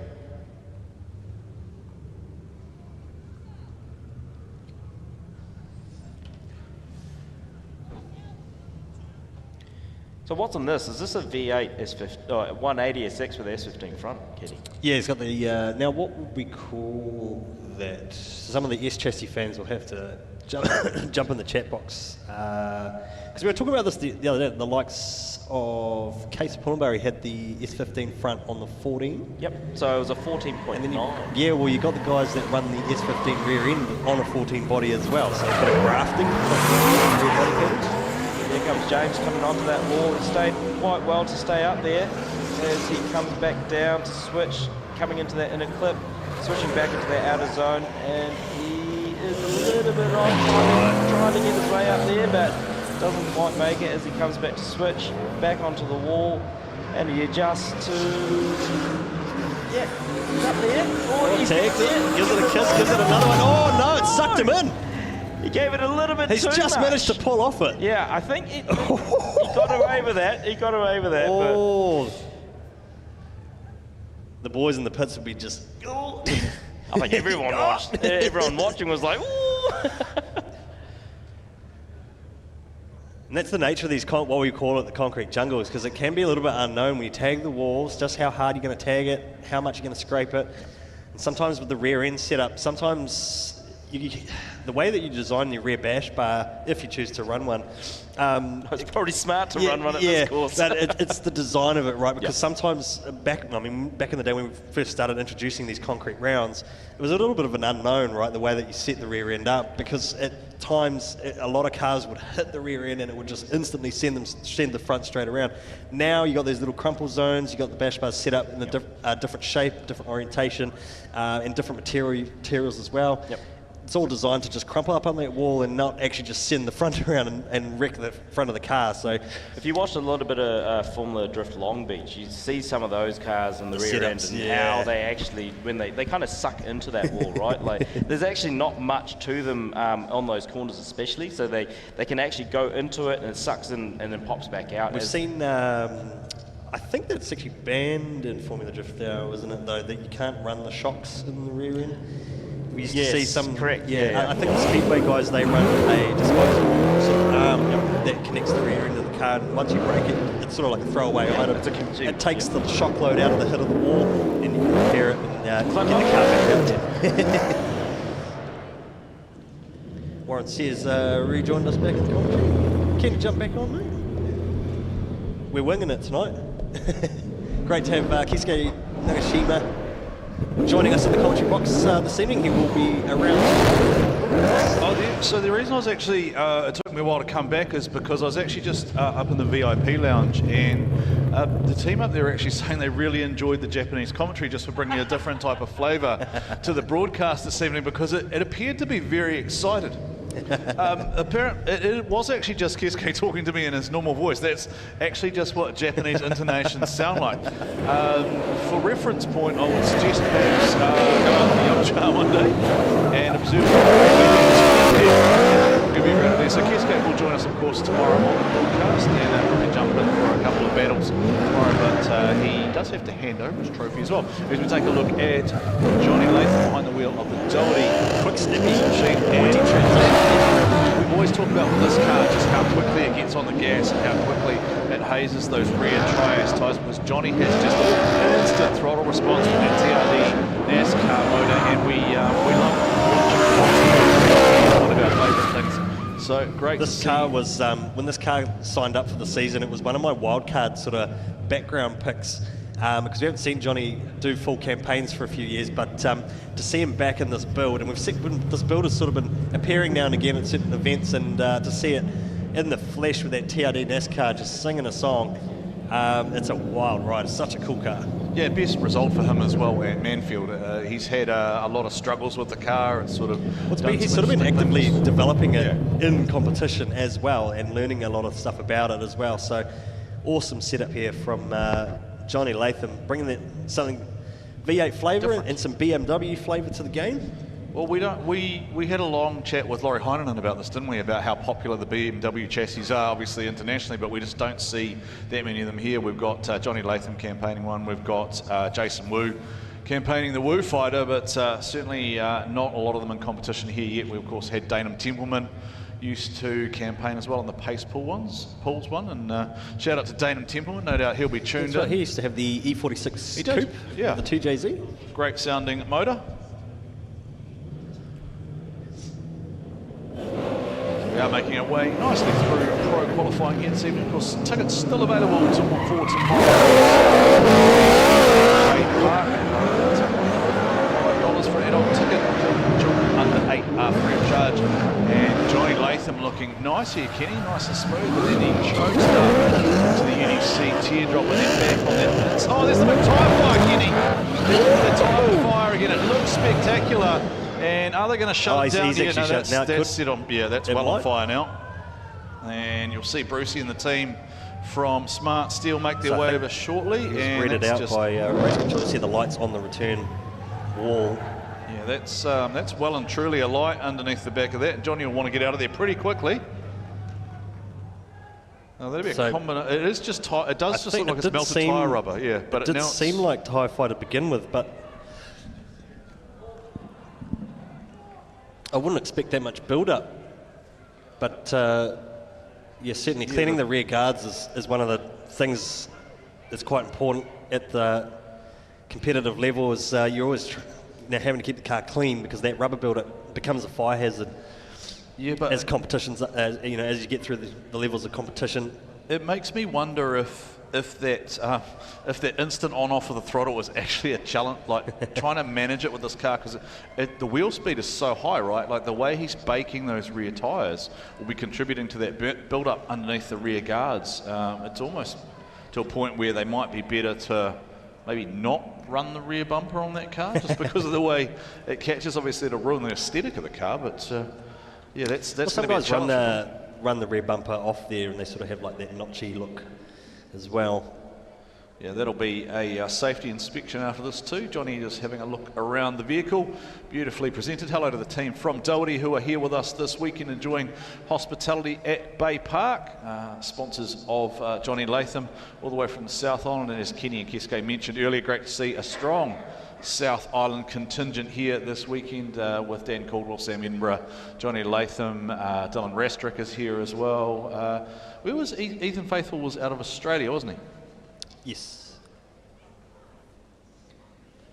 Okay, so just getting told here that it is extremely difficult to drive that car.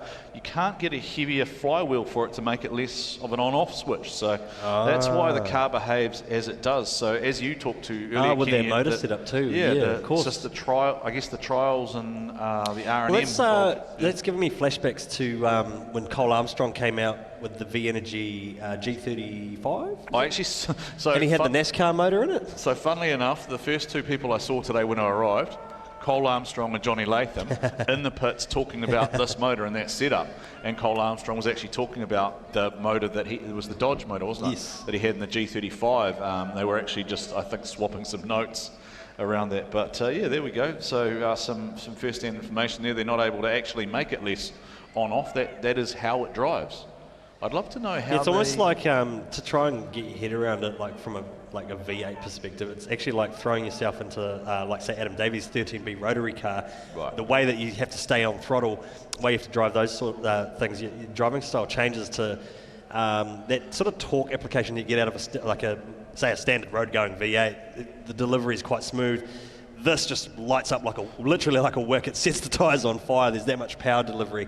You think about those NASCAR motors, they run, well, I mean, last time I watched NASCAR, those were singing at what, 8,000 RPM, 9,000 RPM? I think they're a little bit just higher lap after, lap after lap after lap, and that's just, yeah, they just sit like that. Whereas in drifting, you're doing a lot of throttle, on-off throttle, a lot of brake and throttle modulation, clutch modulation. There's so many different driving styles in drifting as well too. So getting the engine set up right, the fuel mapping, the tuning, getting everything right and that power delivery right is one of those challenges. So what does the power delivery and setup look like for Laurie Heinen's car? Because it's got the Dodge NASCAR motor, right? I like that car. I think it does run a chopped out rear bumper that doesn't catch as much. Yeah, I notice some of those Driftmasters cars don't really. Yeah, they don't have like a rear bumper, right? They have a shorter. They sort of have a cut rear bumper that's a bit shorter. And I think I suspect I wonder if it's for that reason, because that way it doesn't catch that rubber buildup. I'm sure somebody is smarter than us and can probably share some sort of insight in Chatland, and probably has a theory as to why it does or doesn't happen.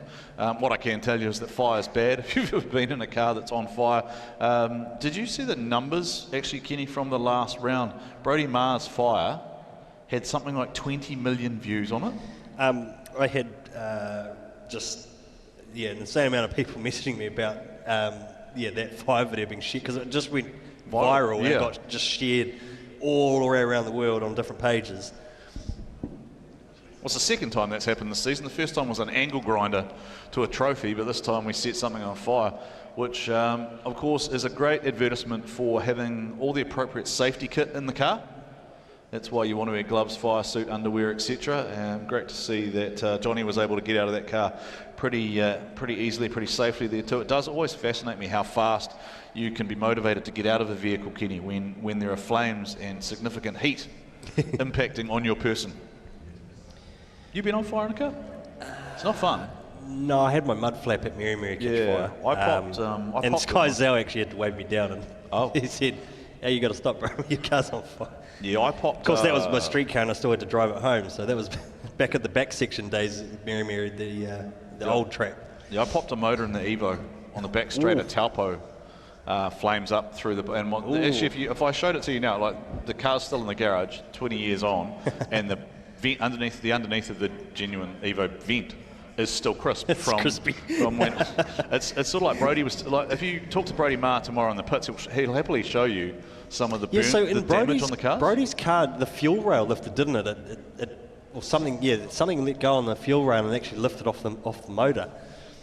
Yeah, so Brody said the harmonics in that motor are quite bad, so it vibrates a lot of the time, and then it actually literally stripped the thread off the bolt that was holding the fuel rail and lifted it and sprayed it everywhere. So yeah, that's part of the backstory as we take a look at the VIP frame and truss entry, and that will be Dan Caldwell, I think.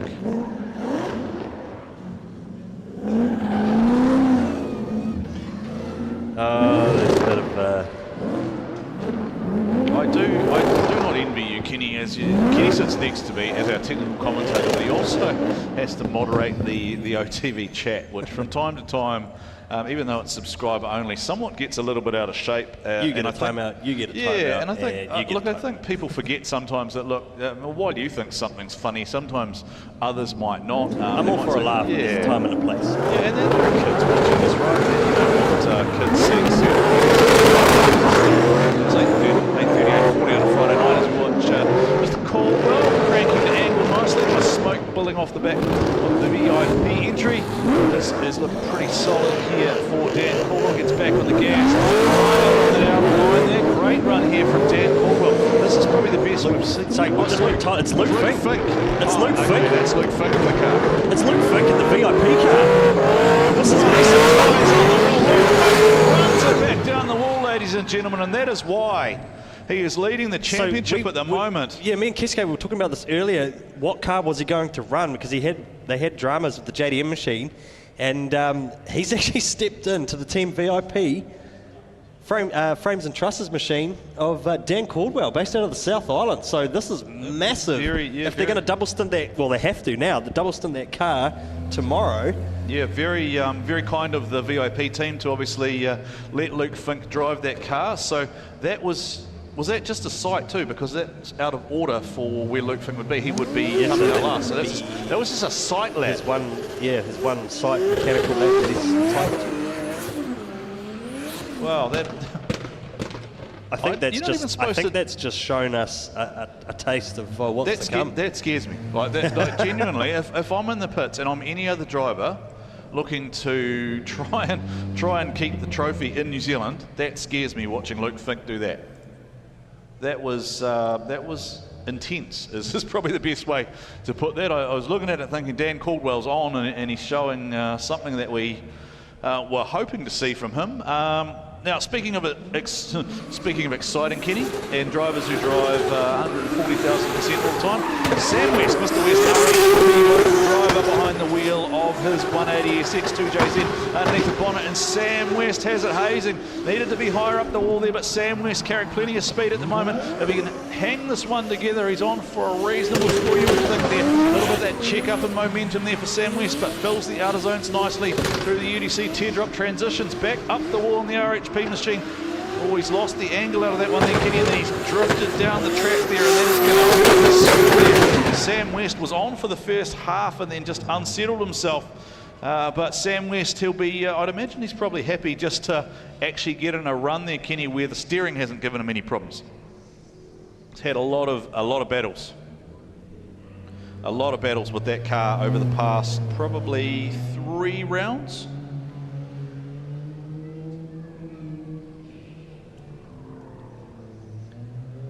Somebody said to me on the way here, Luke Fink could borrow the catering truck and probably still qualify. Like, that's how good he. Like, I know it's a thing. Maybe we should do a special round. Well, that look, just it's has unorthodox cars. It's just a thing, right? For whatever reason, Luke is Luke, and look, I'm the first person to admit I've kind of enjoyed and even played on as a commentator, Luke being the villain in the past, because that's the role he's played. But you cannot dispute the fact that the guy can pretty much drive anything on 4 wheels. If you gave it to him and told him to put it sideways, he'd find a way to do it. All right, here we go. Sam West for RH. Sam West settles in 3 wheels up around the Repco wall ride. Lays in the rear tyres as Sam West. Front end starts to get a bit bouncy there. Can he get through here nice and smooth? Yes, he gets back onto the gas. Better transition that time. Can he not quite as wide, a little bit off there, maybe about 40, 50 centimetres further in than he was the first time around, but he's got to get higher up onto the bank here, does Sam West, and this time he's up there, this time he's going to hold it. Sam West, man, really gets together. Sam West hangs it together, gets it done.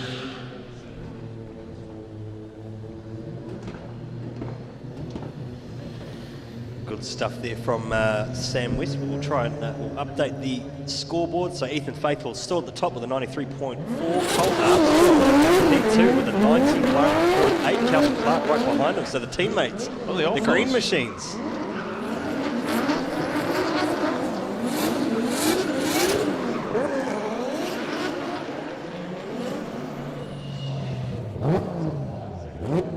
Matty J, Johnny Latham, P7, Dan Caldwell, 8, Sam Edinburgh, his teammate in 9th, Sam West currently 10th with a 72.2, but just awaiting that second score. Yeah, second run's definitely better for West. Got Clayton Daly, Roddy Knowles, and James Manaway running up the top 13 so far. If you've just joined us on the live stream, it is Friday night qualifying here at Mercury Baypark. It is the Pro Championship Round 5, qualifying for the Grand Final tomorrow. A few tickets left for sale.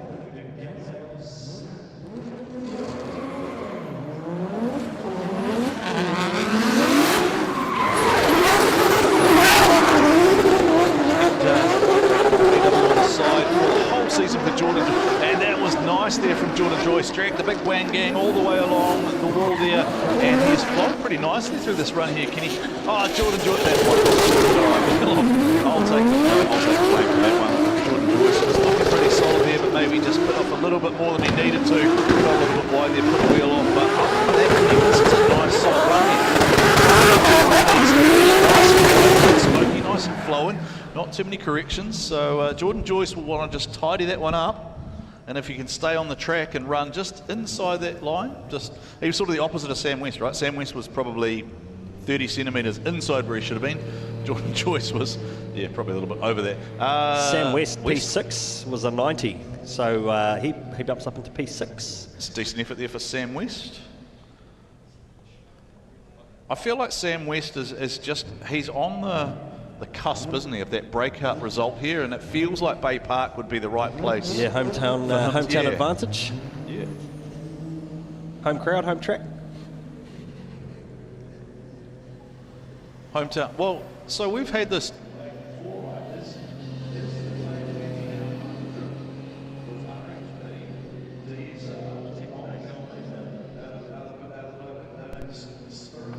Historically, however you want to put it, it's always been whangarei with Whangadan, Drift Corp, Gaz Wider, Sean Newbury, etc. I think arguably you could say the Western Bay is now probably the home of drift at the moment in New Zealand.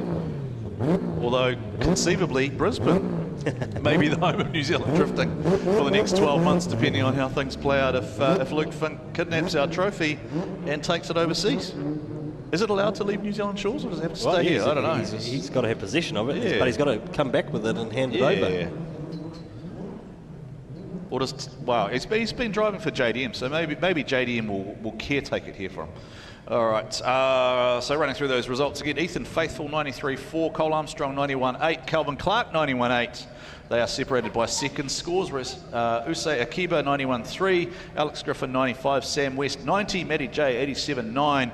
Johnny Latham, 84.4. Jordan Joyce, 82.4. Dan Caldwell, 73.8. Sam Edinburgh, 72.6. Clayton Daly, 69.9. Rhodey Knoll, 69.7. James McManaway has a ghost chip. A ghost chip. I don't want your ghost chips. Just realising the internationals won't have any idea what that refers No, they to. won't. So my apologies if you're out there in live stream land. It's a New Zealand road safety ad which references a person who's no longer with us, effectively, because the road is no racetrack, and the racetrack is where you should be participating in all of your drifting, etc., etc., rather than learning as some of our previous competitors did on the streets of wherever.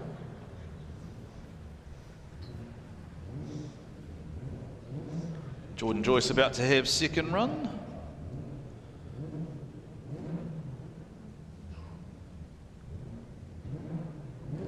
Again, just if you are tuned in and you're enjoying Friday night, do whatever you want to do, have your opinions, etc. But just remember that this to be a fair show. Just keep your comments just refrain from personal attacks, etc. Because otherwise it makes Kenny very busy, and then he can't stop even talking and do his technical commentary. This is better from Jordan. I don't think that was off the track, though. It's just a lot of muck that's been dragged around the UDC teardrop, and Jordan Joyce back up the wall again. Getting nice and high. Jordan Joyce again. There's sparks coming off those rear tyres. Jordan Joyce will be happy with that result, I would imagine. Kept it off the wall.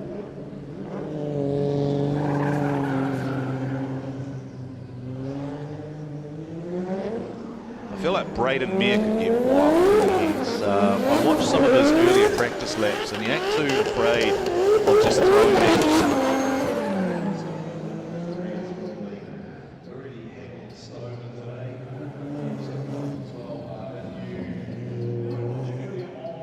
Pro Sport qualifying, then his sister Zelia did put the car into the top 32 with a pretty solid result for her, getting better and better every lap. Our first ever brother and sister competing in D1NZ and Pro Sport respectively.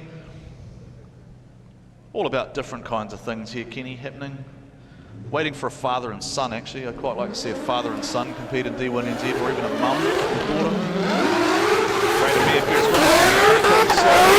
Braden Mair coming to prominence this season.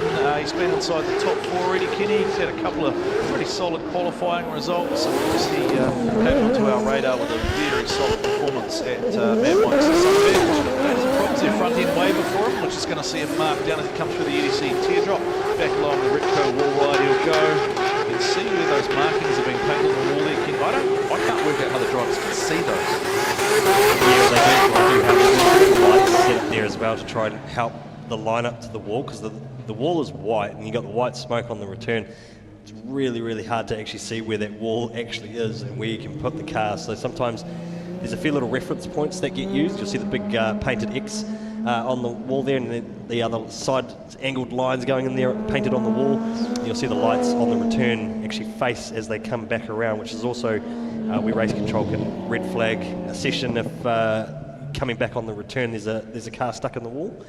So yeah, a few little things there to try and make getting back on the wall a bit easier for these guys, because it is hard once you've got the visor, the smoke, the stadium lights. Tomorrow afternoon for the Pro Sport guys, sometimes sunset becomes a big issue here at Baypark as well. The sun's second lap now for Brody Marshall. Yeah, it's happened a couple of times, isn't it, where they've had to actually stop the drifting for 15-20 minutes because the sun comes down and sets over the top of the grandstand. I remember it happening with Ben Jenkins, in particular, one in the battle. As Braden Mair goes for a second lap, this was nicer for Braden Mair. He's getting out to the outside zones there, filling it up. It's a little bit checked up because he came through the wall right the first time. Probably just needs to I almost want to just say let it have it a little bit. It needs to, we saw that's a very good solid run there for Braden Mair. I don't think you can be too unhappy with that, but you sort of saw earlier just what's possible if you kind of don't worry too much about dancing on the brake and just set that car right up along and just run along the top lip. Here we go with Adam Whitehead for Pertec. So Jordan Joyce's scores, 87.3, 82.4, so he's currently P8. Solid job there for Braden Mair with an 86 for his first one. We'll just wait that second score. Second one, I'd say the second one would be better. Certainly looked a lot better from my uneducated point of view. I think you're pretty highly educated. You've been around a long time in drifting, Warren. Look, that doesn't mean I'm right. I'm lucky. I often say to people, I'm lucky enough to get to sit here and watch something that I can't do. I make no bones about that. I can't do what any of these guys do. I've been fortunate enough to call a lot of events over the years, and I think most of the time, like probably 90-95% of the time, we get it reasonably correct. Every now and then we have a howler and people don't like what I say or whatever else, and that's okay. I'm not worried about it in the slightest. I love Jared Deander's quote about I'd rather be someone's shot of whiskey rather than everyone's cup of tea, right? If you didn't care what I was saying and you were just apathetic to it, then that would be a bit... Braden Mair to the top with a 93.5. Is it that's deductions locked in, Kenny? Is that what the deductions locked in? Well, we do have the review process as well. We'll get underway with next top five lap here, but certainly at the moment, Braden Mair looking like he's taken out provisional pole at the moment. Still got that car rock side to side there. Quite a few drivers left to go. It was just quite notable compared to a lot of the other cars. As Adam Whitehead certainly gets out, pulls out the UDC teardrop there, but coming around the wall ride for the first time. Let's just see if it does it as it comes back through the Repco Limico wall ride for the return. He's right really hard side to side. He's dropped down the track there, has Whitehead. But I'm blown away by it. Braden Mair at 1 at the moment, 93.5. Braden Mair at 1 at the moment, 93.5, and we are over half the way through the field. We've got 22 cars, I think. Kenny's just showing me something there that Brody Marshall's Fire is now up over 33 million views. Cheers, David Hunter. So thank you, David Hunter. Shout out to another one of the giraffe family. David Hunter, you should be here driving, by the way. Anyone know where David Hunter's car is? Should be here, David Hunter. Every other washed up drifter's here.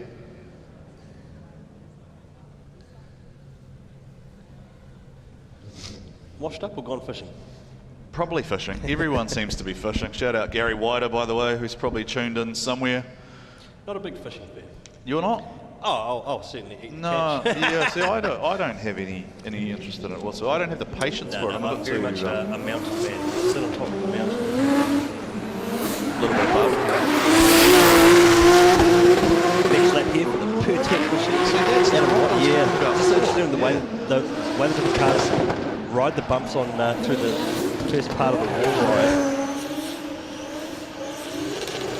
He's really solid through there, yeah. like really good through the UDC teardrop, but it feels like it's unsettled. Yeah, it's just a bit unsettled through the main sweeper, so certain areas you see it chopping the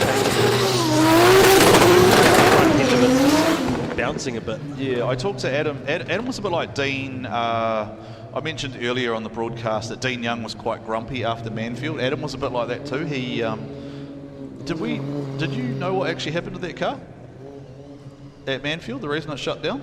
Which one? Adam Whitehead. No. The fuel pump failed. Oh no. So he had no fuel. So he went into that battle and the fuel pump failed, and that's what took him out in the 32. So he was very grumpy about that.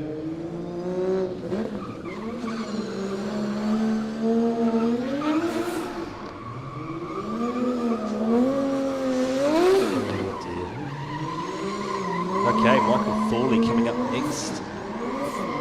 Mike Thorley is another driver who, Kenny, I feel like he's just due that result. He's been campaigning away, unfortunately. Former Pro Sport champion. Yeah, I mean, unfortunately his spotter is questionable. Eddie Hayman's like a washed up drifter who's probably not giving him the right advice or something. Hey, I mean, Eddie I think was up here before. Oh, So was he? he's going to give you a clip around the ears. Oh, when I thought he was back. still here. Sorry. I can say things like that. It's fine. Hello to Kim. Kim's probably tuned in somewhere. Kim and Lily and Lou, the talented Thorleys. I hope you got hot chips for dinner and dragon fruit. Hi, girls. Here we go, Mike Thorpe, NZ at the 186. By the way, and he's settled into this one pretty nicely. Mike is one of those guys who always comes out and just throws the banker. You can pretty much set your watch by, right? Mike will come out 75-80 first time, every time. Doesn't really miss, just comes out and does it, and then you're never quite sure what's going to happen on the second run. But again, it's that safe, not missing anything, but not in danger. He's not going to bend anything doing that. So it's a good solid run there for Mike Thorley to start with. Adam Whitehead, P11 with a 75. Okay. So we've still got Braden Mair at 1. Still I Braden Mair at keep top talking there, about that. yeah. Braden Mair at 1, Ethan Faithful 2, Cole Armstrong 3, Calvin Clark 4, Rusay Akiba 5, and Alex Griffin at 6. So that is an interesting start to the session already. That is a very different looking top 6 that's locked in already, with a lot of drivers that are regulars already gone.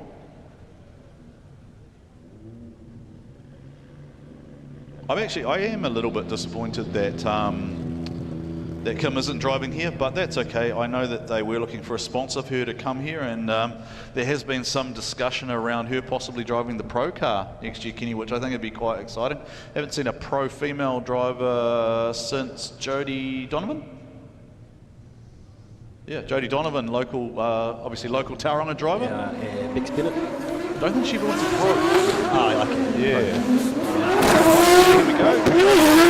Now why is that rolled down the track like that? Did he get out of that too? Should have been right up on the wall earlier than that. Mike, come on, buddy. It's really interesting. Like if they take the lower speed run off the first wall ride, it looks like they carry a lot more speed through the teardrops. So the runs that have looked really steady so far. It's getting that smooth, consistent run through without too many corrections. I think.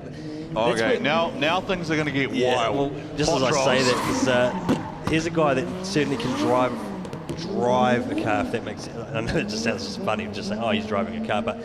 In terms of what I was going to say with car setup, it's actually when you got the car nice and settled, it can ride those bumps. It doesn't. Your inputs aren't affected so much. You don't have to fight the car. It actually goes where you want it to go. And so that's why I see some of these guys just not quite getting the car set up just quite right for that big sweeper. Potros won't care. And then you get guys that are like a Sean Potros or maybe like a Liam Burke. They can drive around issues. They can actually just get the car and wrestle the car where it needs to be. Right, so I just about guarantee this thing's going to go right up onto the wall straight away and then onto 3 wheels. You won't even see the front wheel probably touch the ground all the way around the wall ride, right? This has the potential to be a very high score from Sean Potros. We've seen this from him before. If he's on, the car's on and everything goes right. Here we go, Sean Potros, Champ Vision SMP machine. Into the bank he goes, there it is, there's the front wheel in the air, hanging, just dangling, blazing the smoke off the rears there, comes back down, settles it back down, transitions the other way, carries the speed back into the gas, big handbrake drag there from Potros, gets back on the gas, needed to be slightly wider there, but Sean Potros looking as dialed in as he usually does here at Baypark. He loves this surface, he loves this track, he gets back on the left foot just to settle it back down, he's make some noise for Sean Potros. And I can hear that one, Kenny. The crowd appreciated that one. Everyone wants to see what Sean's going to do when he comes out.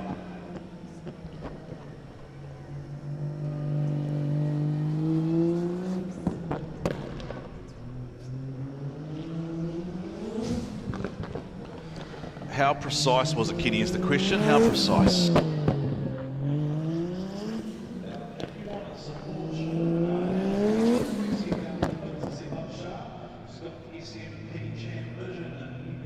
Merchandise for sale down there. I picked up a great t-shirt. I'm going to go grab a crew later on. She's got some beanies, some hats as well. Has got chili here, so you can help Sean in his endeavours as he's building not 1, not 2, but 3 cars for the upcoming LZ Fest for international drivers. So if you want to help with that project, then go down and grab some merch off Mama Shah and the team in the pits.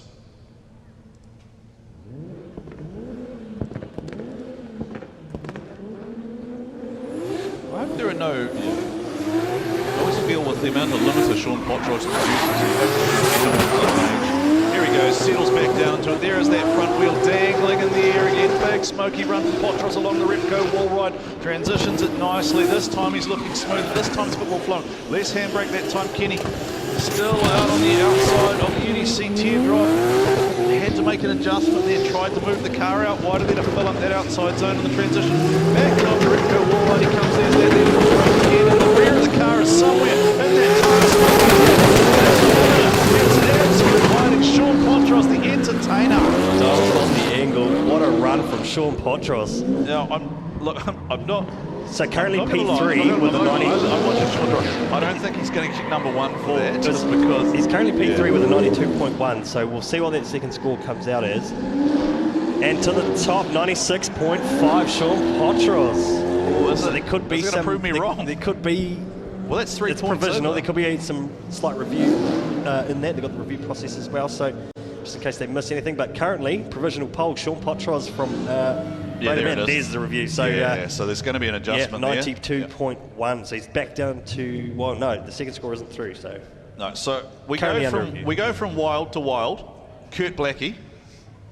Who knows what is going to happen with Kurt, right? Like last time he came out and he had a one and done, and what did he throw down? Like a 92 or something or other at Manfield. Just came out and got it done, and just looked really on, really dialed, really focused. So I'd actually love to see Kurt get a result as well. Another hometown driver, got a lot of fans in the house, and he still can't buy a T-shirt big enough that fits him, that doesn't show off his arms, but that's not his fault. I mean, if you spent 6 hours a day in the gym, you'd look like that too, Kenny, so would I.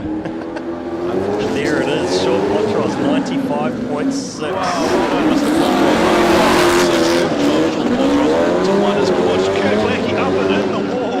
Gives it a little love tap, Kenny and Wolfie. The RHP sponsored 8.6 has the big old V8 underneath the bonnet now. Seaton spinning spanners on that one. Oh no, is that me? The car was bouncing on that second transition there, and it just Shut down. It's shut down now. So look, I was having a hard time switching into the teardrop out of zone. Potros to the top, 95.6 from Braden Mair, Ethan Faithful, Cole Armstrong, and Calvin Clark is your top five. Kurt Blackie That's a getting wild the ghost four. chip.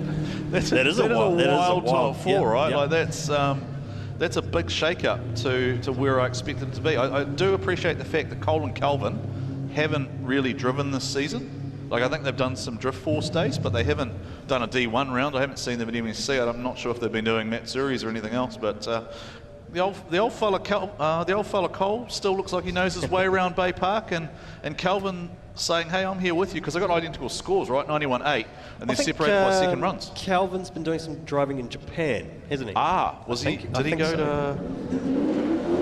What's it called? Is it Matsuri still? Oh, there's also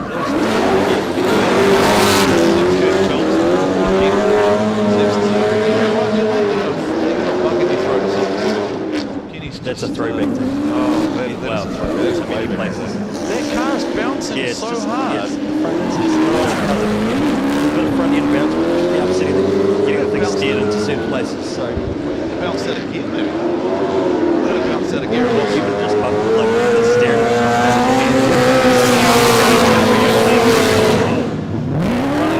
Giving it the kiss of the year. What's your mate doing? He's in the grass, warming up. Fingerdan, the wily old coyote. Going for a skate set. So I've watched Fingerdan do this for 20 years now. This goes one of two ways. Fingerdan comes out usually and goes on Q1 straight away, or he looks around and comes back and somehow still ends up in the top three. That seems to be his pattern. He does like Baypark, right? He has a bit of a thing where he has a fondness for rubbing the wall. It's Baypark's one of the tracks that has challenged him though. This layout, at least, anyway, the one in the stadium. The old car park section out the back was certainly a lot different. He had a lot of success there in the old Commodore.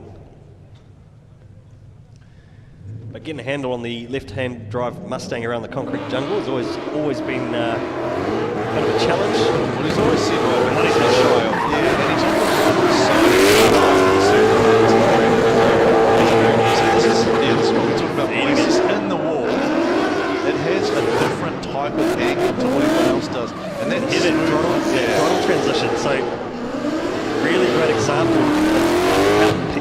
power delivery down on those cone markers off off the wall line. That is the same line that Qualifiers ran earlier with modulated back out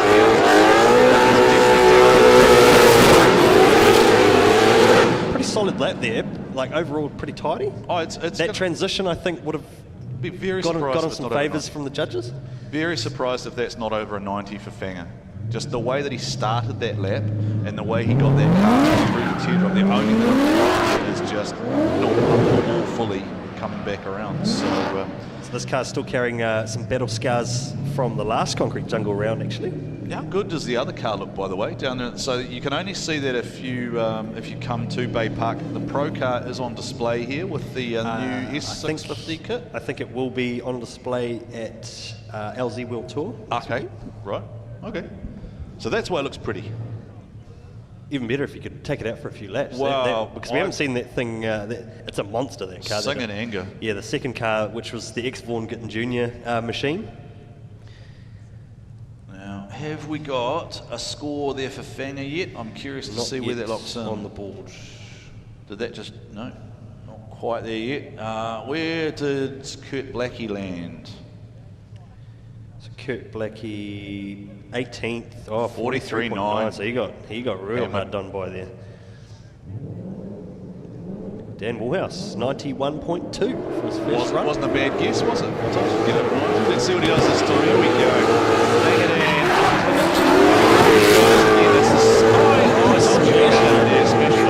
So that will be a penalty. I've upset him a little bit, but he's still got the rest of the track to try and pull something together. So it looks great, but the rules do clearly state that the wall effectively stops you firing off the track, which is what that did. It adjusts your line. Then there will be a deduction there for a figure there, but it still looks spectacular. Well, he has to get the Baypark. The Baypark's great. That was a solid second half. He'd used a little bit of left foot in the outer zone on the teardrop, so I just wonder how much of a deduction he'd get with that wall tap on the start there. So he actually might gain a couple of points out of that, but yeah, I'm not sure he'll be able to pip Sean Potros. I'm thinking high 80s for that one, just because it was a solid hit, right? Like, it's very hard to probably see. You got to think that's a 3-4 point deduction, maybe something like that. I don't know if that went over the PA. I could hear someone winding something up. Oh, it sounds like someone's using some tools. So it's like a ratchet spanner somewhere. I don't know if you guys can actually hear that in live stream land. It sounds like someone's using a ring spanner somewhere. You can hear the clicking in the background. Maybe it's Luke Fink using one of those ratchet harness things, just because he's going to come and stick it right on the wall, right? If anyone's going to come out, it's going to be Fink in a borrowed car, and just, will we see a 100-point run? Could we see 100 tonight? I think that car's good. Jeremy Slammett, the number one qualifier at Mount Smart, also ended up on the podium. JDM Racing, this is the 8.6 fronted Supra, formerly campaigned by the lady we mentioned before, Jodie Donovan, now in the hands of Jeremy Slammett of New Caledonia, who resides now in Whanganui. Great to see Jeremy and some of his family here.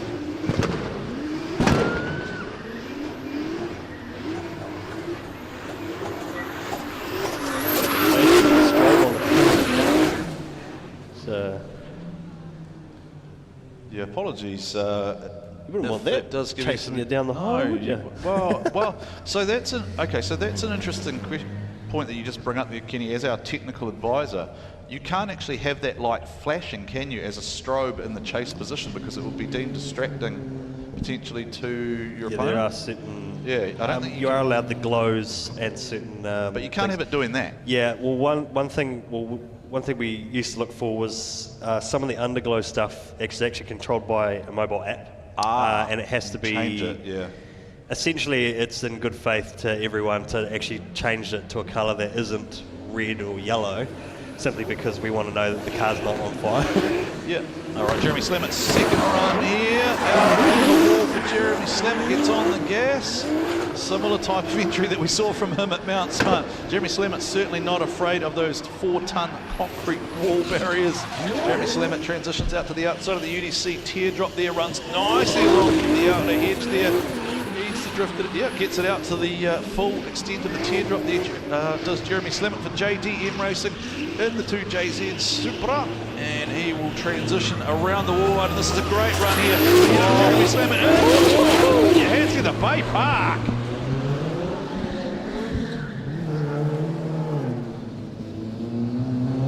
He did actually. Jeremy Slam it. Got that new merch too. Slam I it. did saw that. Yeah. I saw the that. Slam It t-shirt. Here's the fire starter. I feel like we should have Prodigy Yeah, I was playing, just right? gonna say. Just 33 million views on the video of Brody Marshall from the last week. 33 That's just million. one of them. Yeah. Because he got copied and stolen it. Thrown around the internet. Well, you can relate to that, right? Because I mean, Well, that's that why we video- started watermarking. When we started watermarking everything, that kind of stopped. The video of yours from World Time Attack from about 10 years ago is still doing the rounds of the flames popping off the back of that rotary guy's car. So That angry Michael. angry Michael, moderately angry Michael. Shout out to Mad Mike and Tony, Link and Jet, probably tuned in along with the rest of the Woodette Zoo. Got a number of animals now residing in the property. D Wallhouse. Take it down to P2. Brayden Mair in third. Keith Fink in fourth. Jeremy Slammett in fifth as we take a look at the Australian Tasmanian. Is this the world's angriest SR drift mode? Do you reckon it is? I'd love Certainly to. one of the. It's It's one of the most crazy SRs in drifting that I've seen in a long time. had a really good chat with Brody about this actually. He, I think during the week,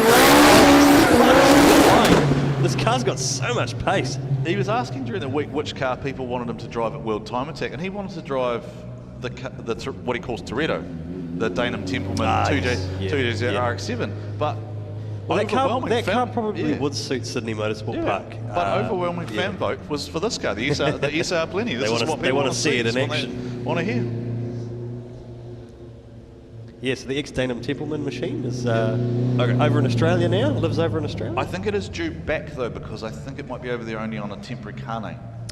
So potentially that means he has a car here for next season should he choose to do it. So just repeating earlier, Sean Potros still at 195.6, Daniel Woolhouse to 2, 94.8, Brayden Mair still holding third, 93.5, Ethan Faithful 93.4, Jeremy Slam at 92.7, Cole Armstrong 91.8, Calvin Clark 91.8, and Usei Akiba 90.5 are currently your top 8 in the D1NZ Pro qualifying. So that wall tap thing, I'd say if he didn't hit the wall, he'd probably score. Oh, speaking of hitting the wall, Nose grind. Brody Marshall just Well, he knows slid how to, up the concrete. he knows how to make viral content. I don't think that was intentional. What has gone wrong there?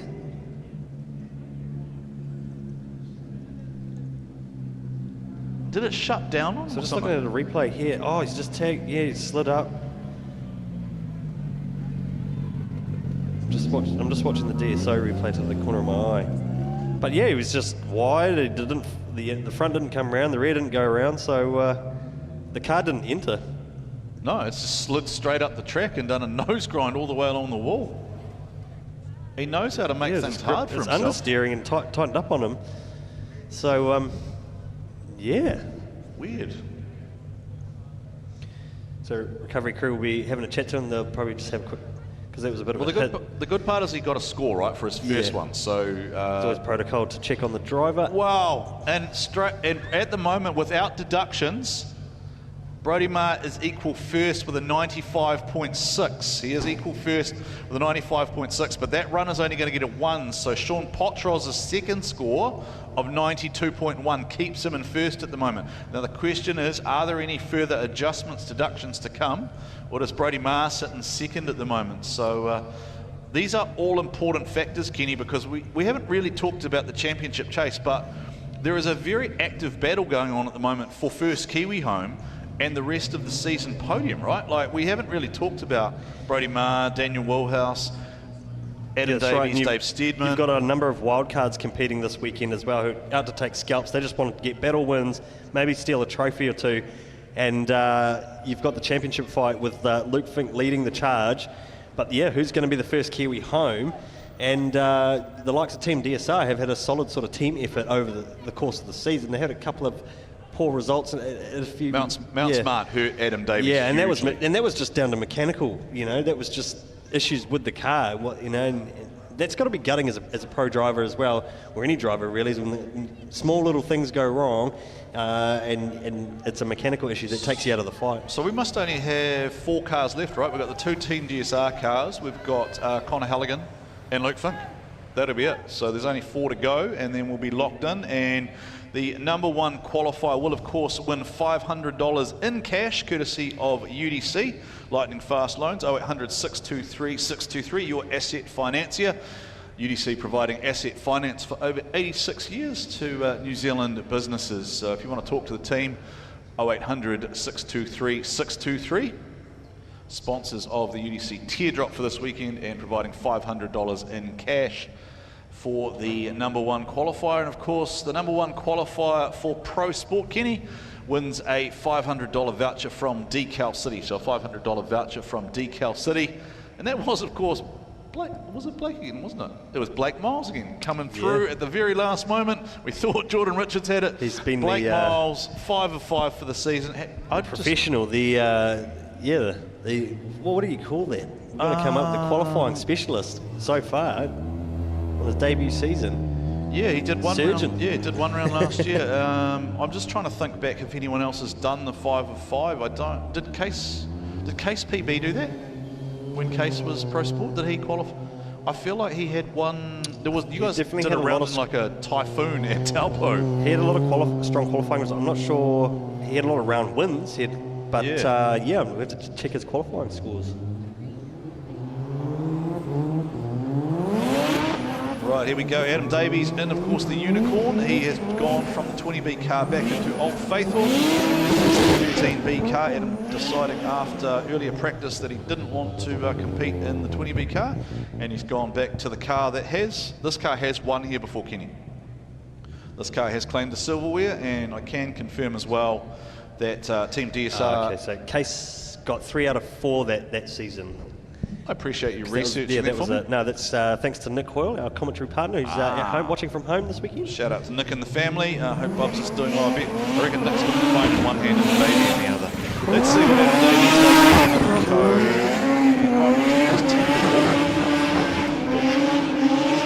does. 13B Rotary 180 S6. Adam Davies in front of the home crowd this weekend. Oh, just The turbos managed to hit the momentum and carry through. The turbos on these cars are so big, right? Like that once they fall off boost, I actually had a chat with Adam downstairs earlier. Put your hands together for that, Baypark. Adam Davies bringing it home strong. Solid wall ride at the end there. So the question I put to him was just how do you actually try with a turbo that big? Yeah, the operating window is so small for the throttle. To keep it small against a car like, hypothetically, like something like Johnny Latham's car. Yes. Instant throttle, right? How do you even try and prepare for that? And he just sort of said, I've got to... Adam Davies provisionally with a 97.7 to the top. I'll wait for the review, but that was a solid first run there from the Hydrolink Mimico 180 SX of Adam Davies. I reckon the place will go crazy. If Adam Davies can hold that number 1, that'll be great. And I won't just promote him just because his brother Clint from Moorpork, by the way, which is on the top of that car, has bought us brisket, jalapeno and cheese pies. So thank you very much to Clint from Moorpork, barbecue joint in Kumu in Auckland, providing catering for us this weekend, Kenny. And I'm not ashamed to mention that. I'm available for baked goods. How good would it be though? Still holding, isn't it? Haven't seen anything, no deductions so far. Still 3 cars to go though, right? We saw this last time too, where Fink came out and just blazed that last lap. And we right? saw that lap from Luke Fink. He stepped into the VIP Sylvia from Dan Caldwell based down on the South Island, and his sight lap earlier was so we'll wait to see what's going to happen here. Adam Davies now second run. Well, you kind of wonder, right, if that score dropped in, Adam does run full comps, so what does he do? Does he throw it in real hard and risk it, or is he... Oh, he's gone for it. He's just trying a slightly different line approach too. He's a little bit more settled through some parts compared to the other, but did he quite get that first sector right in the first part of the wall ride on entry? Can he fill this yet again? I think he went another solid lap there from Adam Davies. Looking strong heading into tomorrow. Currently, provisionally P1 with a 97.7 as his teammate rolls out into the scrub. Well, the fact that we've seen that, I don't think we're going to see that. Yeah, there it is. So it locks in. So Adam Davies is P1 at the moment, 97.7. Adam Davies is P1, 97.7 with a second best of 91.4. So Rotor's back on top. Well, look, I'm sure the chat box will be full of, well, Tony Gallagher gave that 100 because it was a rotary, right? It was Tony G. But I don't think you can fault that too much from Adam Davies. That was a good, solid run. He that went first early run was and super clean and but aggressive and fast. There's only one area that I thought he might have cooked it was on that second transition, but he actually still had enough momentum to get through. He managed to catch it just enough to fill that outer zone, so really good drive. Great job there by Adam Davies. And now we take a look at his teammate, Dave Steedman. Dangerous Dave, the George Danger Clooney. Dave? Yeah. The George Clooney of Tauranga. Not Disco Dave this weekend. No, not Disco Dave. He will be if he It's wins. Disco under the car. If Dave wins, it'll be Disco Dave at the after party. Vehicle Servicing Centre on the roof there. Vehicle Servicing Centre here in Tauranga, available for your vehicle servicing needs. If you want to go and see Dave and the team, really fast service, and no doubt he'll have a yarn with you. That was interesting. That was tipping up on the entry there. Ollie just beating it on the wall there, bouncing off the limiter. How does he get the transition? How does this thing ride the bumps? Sliding through. Similar to what we saw. Filling that outside zone, comes across, so one single outer clip just there on the end of the teardrop shape as he comes back up onto the wall, outside zone 5, feeding it. Can he get up on the wall? Dave Steedman too strong. I like that. I like that run. That was a Steedman. good run. That's almost like Adam Davies' first run.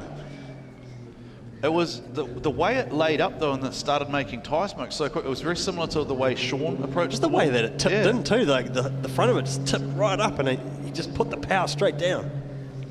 I like it. I like it. I wonder. Do you reckon it's going to go close for one? I think it will. it'll That was close for pretty. one, That was yeah. a pretty solid lap. There's Do you reckon we can make them a few fight? little areas there where I thought, yeah, we've got a little bit of deductions for angle, but his line and everything else looking pretty strong. So we'll see what that. I'm looking forward to this. So 94.2 provisionally. So P5. Yeah. So I think that transition didn't quite work for him on that first one, but certainly getting up on the wall and dancing with it.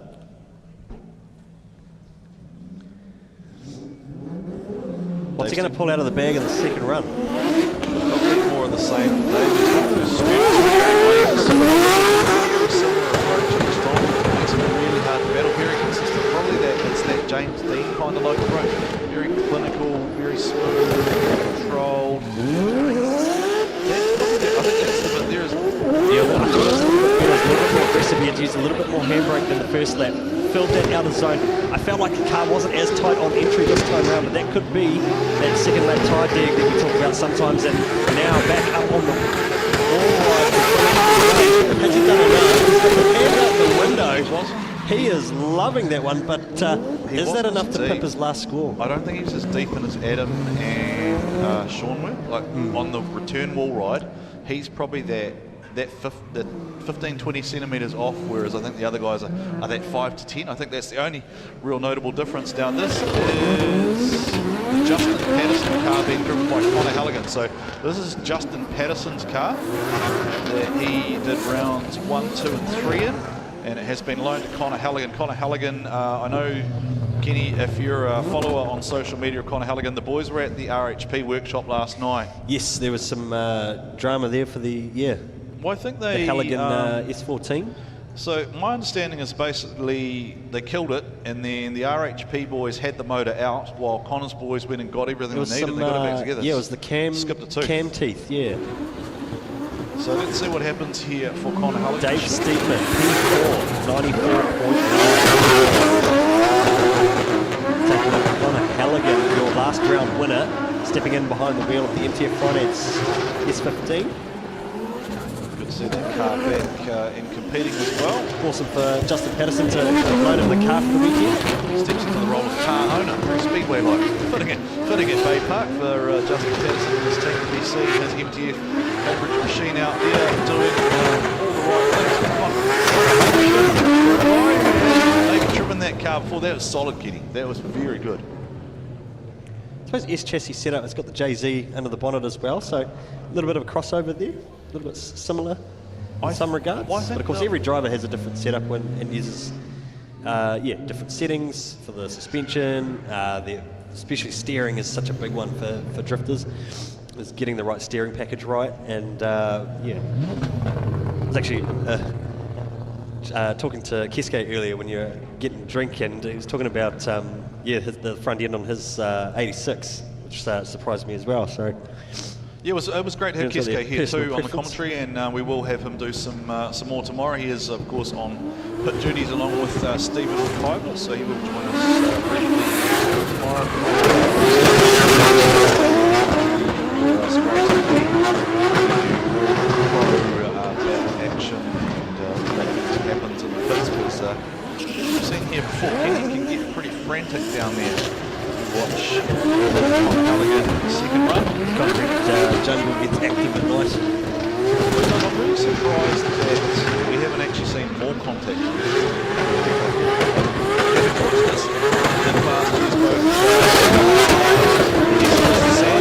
He just sanded Justin Patterson's rear wing for him. So that was a solid drive there from Conor Heligan. P6 for his first lap, 94.5 behind Dan Woolhouse. Adam Davies still sitting at the top with a 97.7 in front of Sean Potros.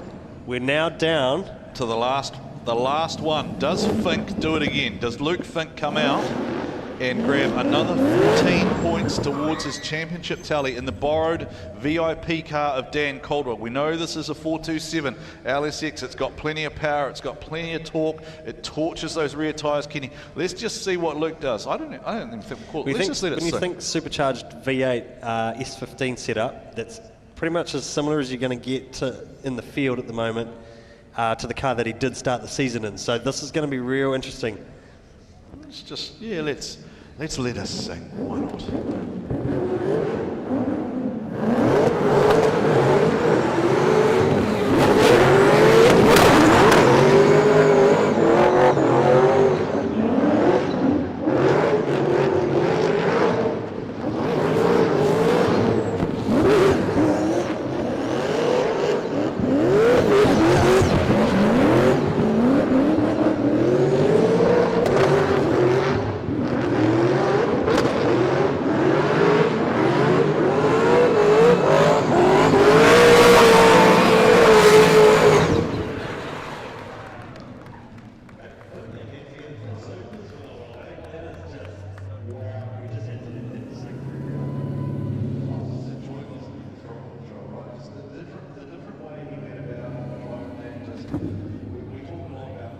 Modulation and the way he goes about massaging the forward around the track. It is a joy to watch a guy like Luke Fink actually doing what he does in a car like this with just that beautiful sound. And I'm gonna guess that we might be seeing something pretty close to a number one there. It's certainly in the top four. I just didn't see too much there that there could be real deductions for, right? Like, he didn't. That was a solid lap. Luke Fink, P2, 97. So he's 0.7 shy of Adam Davies. Still got one run left to go. Does he do what he did at the last round where he comes out and snatches number one? The last round he snatched it off Conor Heligan, didn't he? The last pass of the night. Here we go, Luke Fink. Let's just do it again.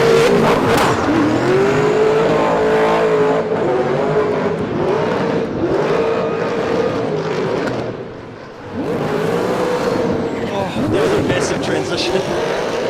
Massive transition there from Luke. Dancing to the outside zone.